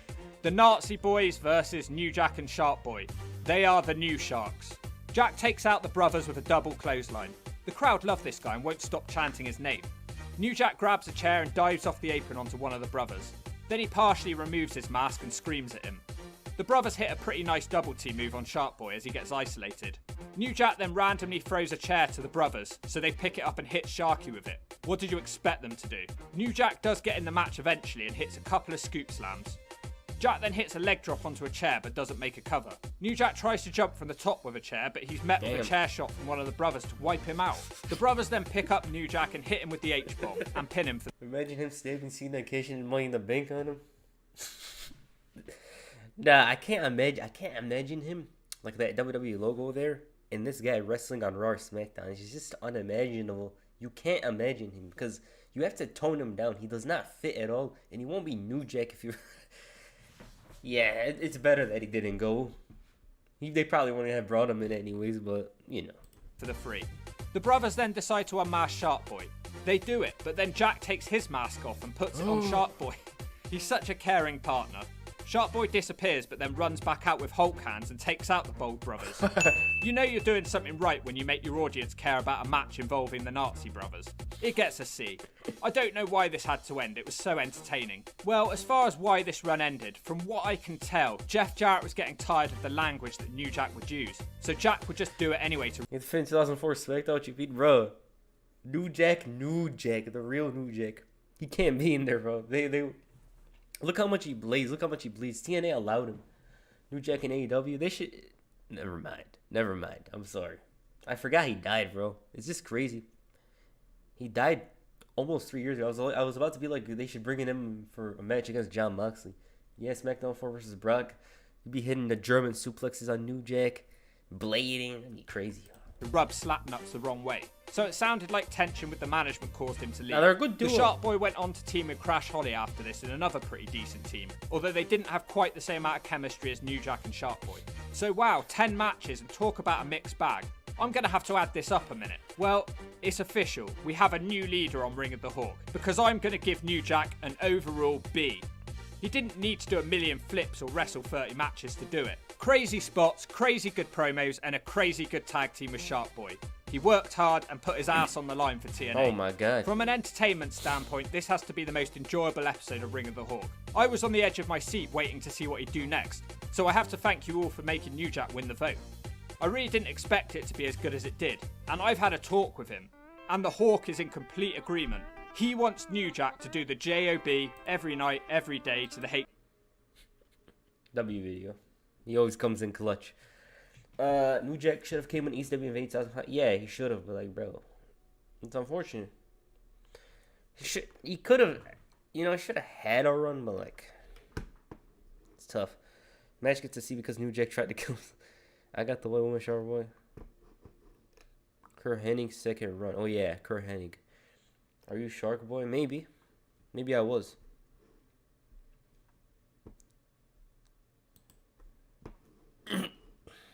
Yeah, that was actually a good video. Smoky Mountain Wrestling. Damn, I haven't heard about that in a long time. So Jared's Logic, you can bleed all you want, but stop with the fouling. Yeah. One more video? I don't know, bro.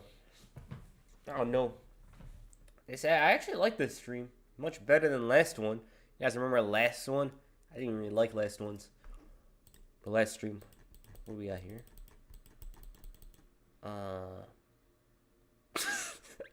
Why him?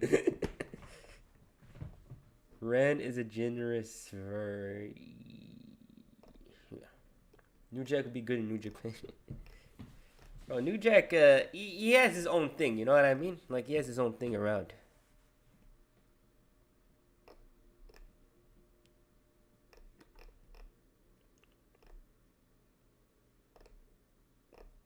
There ain't nothing on here.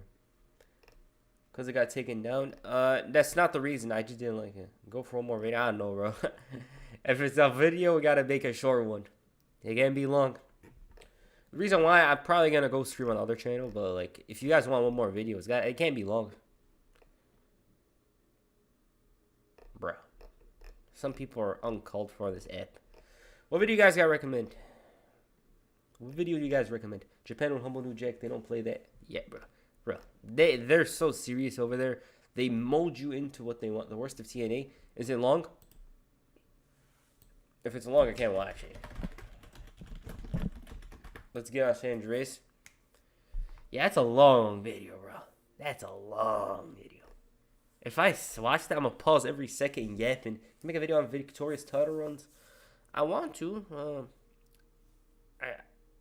Bro, I think I'm going to dedicate a video day to making something from like that.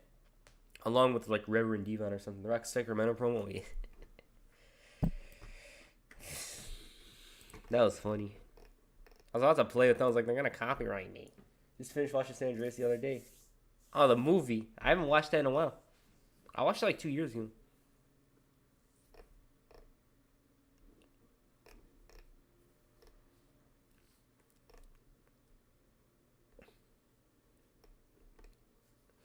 Titles you didn't know exist. Yeah, that was a weird ass title. I didn't even know about that title. Yeah, I don't know. You guys recommend any videos? Quick. Something that's short, you know? I've actually been streaming for 3 hours and it doesn't feel like it, bro. That's actually a good thing. You know what I mean? I'm gonna watch this. Let's watch this. Fine. I'm gonna watch this. WCW had some... Listen, I like WCW. I kind of shill for it. Video on Ezekiel's... That'll be short. Alright, WrestleMania, 10 worst moments of the dying days of WCW. There's going to be a lot of funny stuff on here. WCW had some iconic moments throughout their existence as a promotion. Throughout the 90s, WCW acted as a great alternative for fans and offered an edgier and exciting product with the introduction of the New World Order, as well as the introduction of the innovative and wildly celebrated Cruiserweight division. Unfortunately, as WWE became red hot in the late 90s, WCW's quality quickly diminished, and this resulted in the once popular promotion putting out some of the worst... John Morrison's running as ECW champion. I made a video on that, actually. Go check it out. Go check it out. Wrestling content ever seen. This was particularly the case during the final years of WCW's existence, specifically between 1999 to 2001. Join us now as WrestleMania looks at 10 of the worst moments of the final dying days of WCW. Be sure to subscribe and hit that notification bell for daily wrestling videos, and follow us on Facebook for exclusive lists. Also check out WrestleMania.co.uk and on wrestling. Why don't they just work together and make money, both companies? Because it's ego, bro. Business, at the end of the day, people are like, it always has to be one or the other. You know, I don't think you should be like that, because at the end of the day, these people have their own market, but these people have their own market as well. But that's what comes with business, you know. Like, me personally, I wouldn't be like that. But then again, that's one of the reasons why I wouldn't be a billionaire. You know what I mean? I'm heading to bed, but I'll see you soon. And 2K24 is 13 or 12 days away. Yay. Yeah, I'm going to be interested in playing that. Hope you enjoyed the stream. Like I said, companies don't work together unless, like WWE. The other companies, they do work together here and there. But like WWE, they're like, hey, we're the top dog. Anything we do, we bring you attention. You ever make a video on the WCW 3 count? You've been asking me about this one for a long time. I remember it. I should make one, but I just never got to it. Wrestling channel. All right, we'll do TNA and WCW within the next month. How about that? I'm gonna do something on those two. Incredible. WCW, I don't got one on top of my head, but TNA we do. Number 10, Tank Abbott pulls out a knife. Tank Abbott was one of the most interesting characters that debuted during the final years of WCW. Abbott was a legitimate MMA fighter, and head writer for WCW Vince Russo saw dollar signs the moment he saw him. Russo would even pitch an idea which... What the hell? AEW Forbidden Door is a fun concept. It's fun, but it doesn't have its full potential. You guys know on video games, you combine the wrestling companies and stuff like Kazuchika Okada versus the very best Seth Rollins, Roman Reigns. That never happens. I'm surprised you remembered I said that. I used to say that like 2 years ago, bro. I remember a lot of stuff you guys say. Do you remember WWE Confidential? I don't remember it from memory, but I know about it. It's a good show. I wish they kept it after 04. But like I said, AEW Forbidden Door, good concept, but it's not maximized because the champion has to look tough. Like, bro, I want to see Roman Reigns versus Jon Moxley. We're never going to see it, though, unless he comes over. would see Abbott win the WCW title, but thankfully this never materialized. Abbott had some rather infamous moments during his stint in the company, but one particular segment stands out for all the wrong reasons. The Super Bowl pay-per-view in 2000 featured the aforementioned Abbott taking on a wrestler known as Big Al. This wouldn't be a standard match, as it was WCW in the year 2000, meaning the match ended up being a leather jacket on a pole match. The videos I watched was your ECW review, Mexico's ECW runs.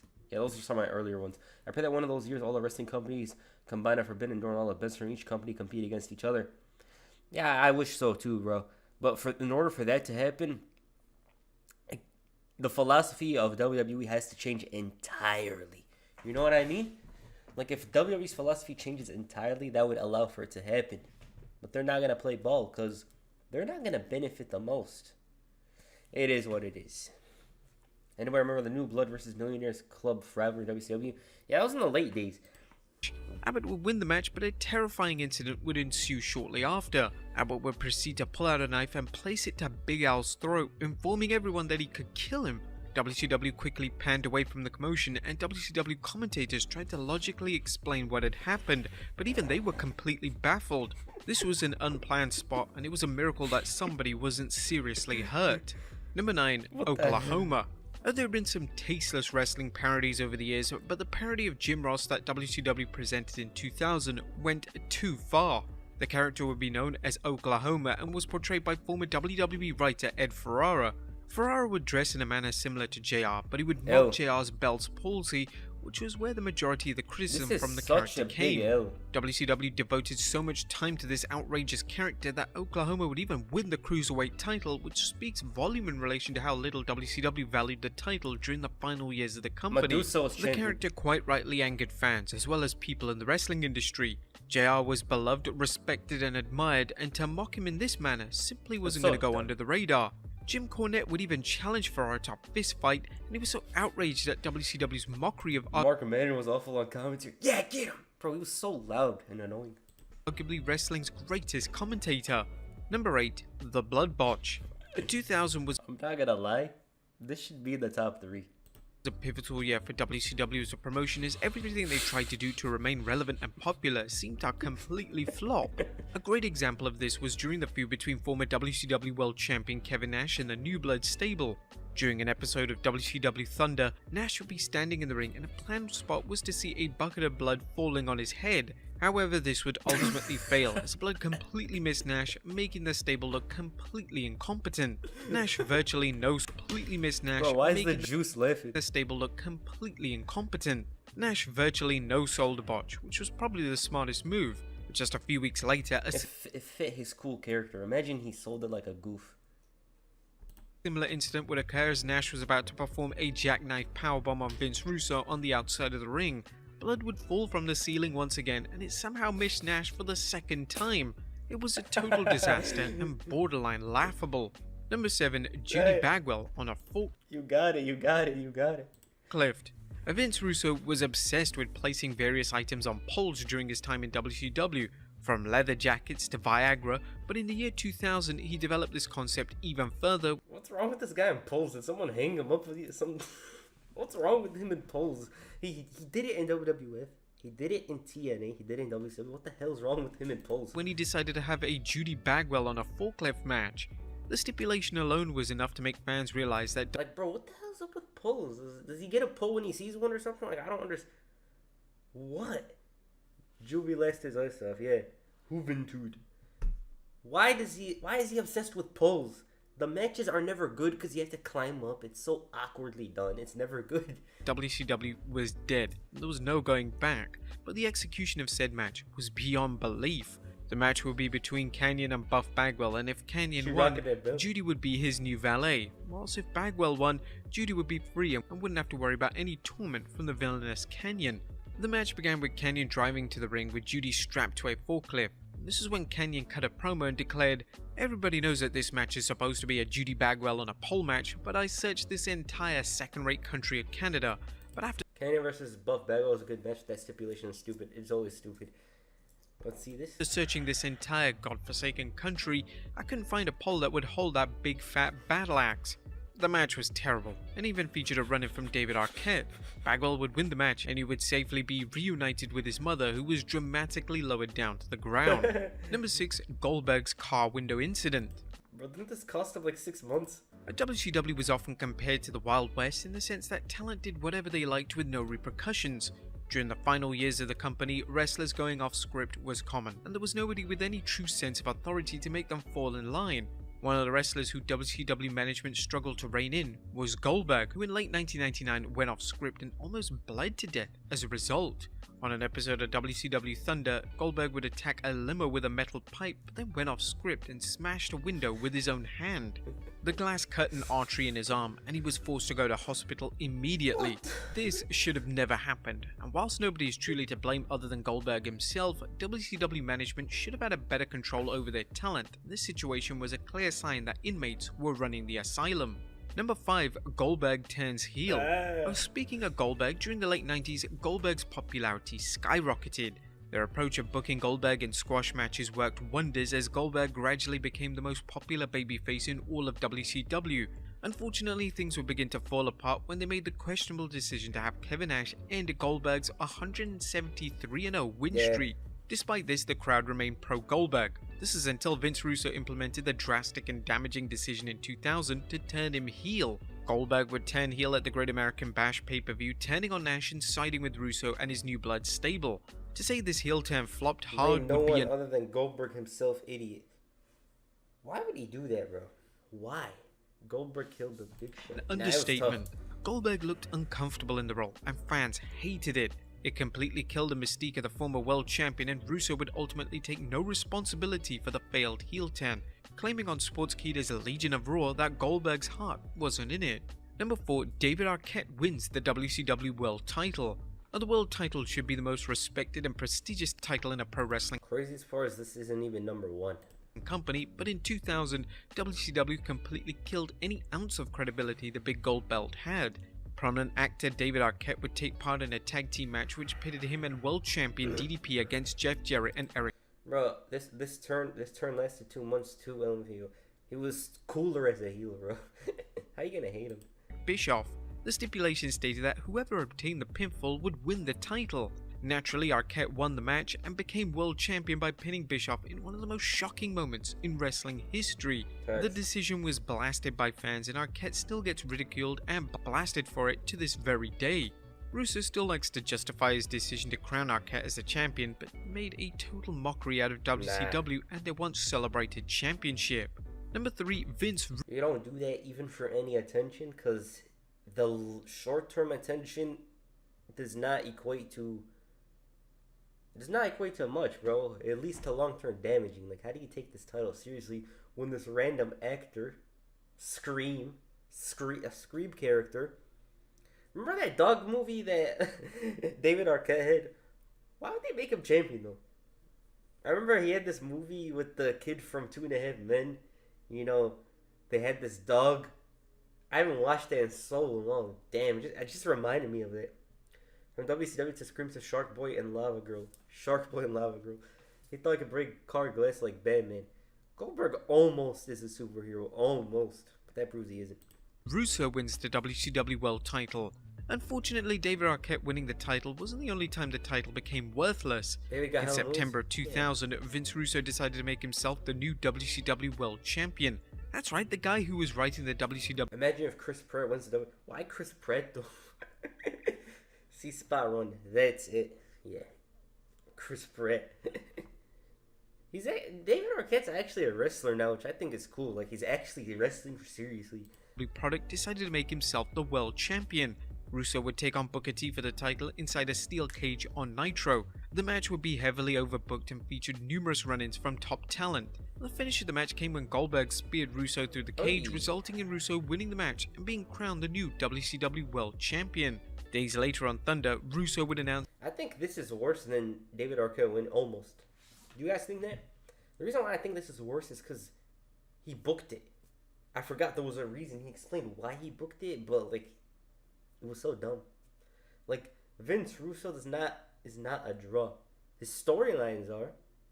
WCW's ratings increased when he came in the first couple of months, but I think this is worse because he literally put the title on himself. Even if it's 1 week, 1 month, 1 day, it was actually 1 week. His name is still in the history books with Ric Flair, with Dusty Rhodes, with all these iconic wrestlers, and you can't erase it. Like, this is the title reign I'd erase over David Arquette, I think. That he was vacating the title as he wasn't a wrestler, rendering the entire title change completely pointless. Number 2, the finger poke of Doom. My God. The January 4th, 1999 episode of WCW Nitro looks set to be a fantastic show. They had promised a Starrcade 98 rematch between Kevin Nash and Goldberg, but halfway through the show, Goldberg was arrested, taking him out of the main event. Hulk Hogan then made his grand return to WCW as Goldberg's high-profile replacement. The main event match between Hogan and Nash lasted just 30 seconds. After some stalling, Hogan would poke Nash in the chest, then proceeded to pin just 30 Alright, listen, let's not be armchair bookers or anything, but let's talk about this. After some stalling, how, now AEW going WCW 4 steps, unfortunately, damn. How do you see this story, right? We're obviously looking at it from our perspective. How do you see this story and not decide to do a match between these two, build it up for something like Slamboree or something, you know, power struggle, ex-NWO member, Wolfpack versus original Black and White. How do you not do that and instead do this? Like, Kevin Nash was cool. Why would he be the second dairy to Hulk Hogan again? They already had issues in the past. It's so dumb, but that's the reason why it ruined everything. Hogan would poke Nash in the chest, then proceeded to pin the world champion to once again become the top guy in WCW. Hogan and Nash would then celebrate as an NWO and NWO Wolfpack would reunite. Now, this was a historic moment for all the wrong reasons, as wrestling fans had completely lost faith in WCW following this stunt. The January 4th edition of Nitro was also the episode of Nitro in which Tony Schiavone spoiled a Mankind WWE title win on Raw, resulting in thousands upon thousands of fans changing channels and never looking back. And number 1, Bash at the Beach 2000. WCW's Bash at the Beach pay-per-view in 2000 was synonymous for everything wrong about the final years of the promotion's existence. The biggest match on the show was to see Hulk Hogan take on Jeff Jarrett for the title, as prior to the event, backstage issues between Hogan and Vince Russo ensued, predominantly due to Hogan wanting to win the title. Ultimately, Russo decided to have Jarrett lay down for... I hate these, bro. I freaking hate these, like, oh, we're breaking the story. It's actually real life. It's so stupid, bro. Why would you do this? I hate when they try to, like, acknowledge the viewer that's watching and stuff like that and tell them, oh, this stuff isn't real. What the hell is this? Hogan needing a belt all the time. This guy literally, they booked Jeff Jarrett to lay down. Jeff Jarrett, who they pushing hard, by the way, to lay down, lose the title, and leave. For Hogan, allowing Hogan to win the match. This was completely planned and was going to lead to a storyline where fans became fully aware of Hogan's contractual backstage power. Following Hogan's victory, Hogan would... That's still stupid, bro. cut a promo where he declared, "Is this your idea, Russo? That's why this company is in the damn shape it's in, because of bullshit like this." Russo then proceeded to cut a shoot promo in which he would completely berate Hogan in every conceivable way and even claimed that he was a piece of shit. This shoot promo was not part of the script and Hogan had no idea it was about to happen. This led to him departing WCW and filing a defamation of character lawsuit against Russo. During Russo's confusing promo, he would announce that Jarrett would take on Booker T in the main event of the show, as Jarrett was still the WCW World Champion. Booker T would then be crowned the new champion to close out one of the most infamous wrestling pay-per-views of all time. At least they ended it on a But there you have positive. it, folks. W video. 10 of the worst moments in the final. Listen, despite all this, bro, WCW was entertaining. I go back, see some stuff. You see Tony Schiavone yelling. It's entertaining. I don't care. Some of the stuff they do is very, like, I don't know why they even do it. Stuff like, what? But, very entertaining stuff. This is all uncensored on Peacock Facts. To Arquette's credit, he thought this world title was stupid and donated WCW earnings to the families of Owen Hart, Ryan Hill, and W. Lost the Rock bottom book. Yeah. Bro, wasn't that bad? Bro. The fact that the blood match happened not once, the fact that the blood botch happened not once but twice is classic end of the road WCW hilarious and sad. Yeah, it's kind of sad. Curve control is a big example of why you don't give active wrestlers position of power because it will backfire. Yeah, bro. Everyone's booking for their ego. You know what I mean?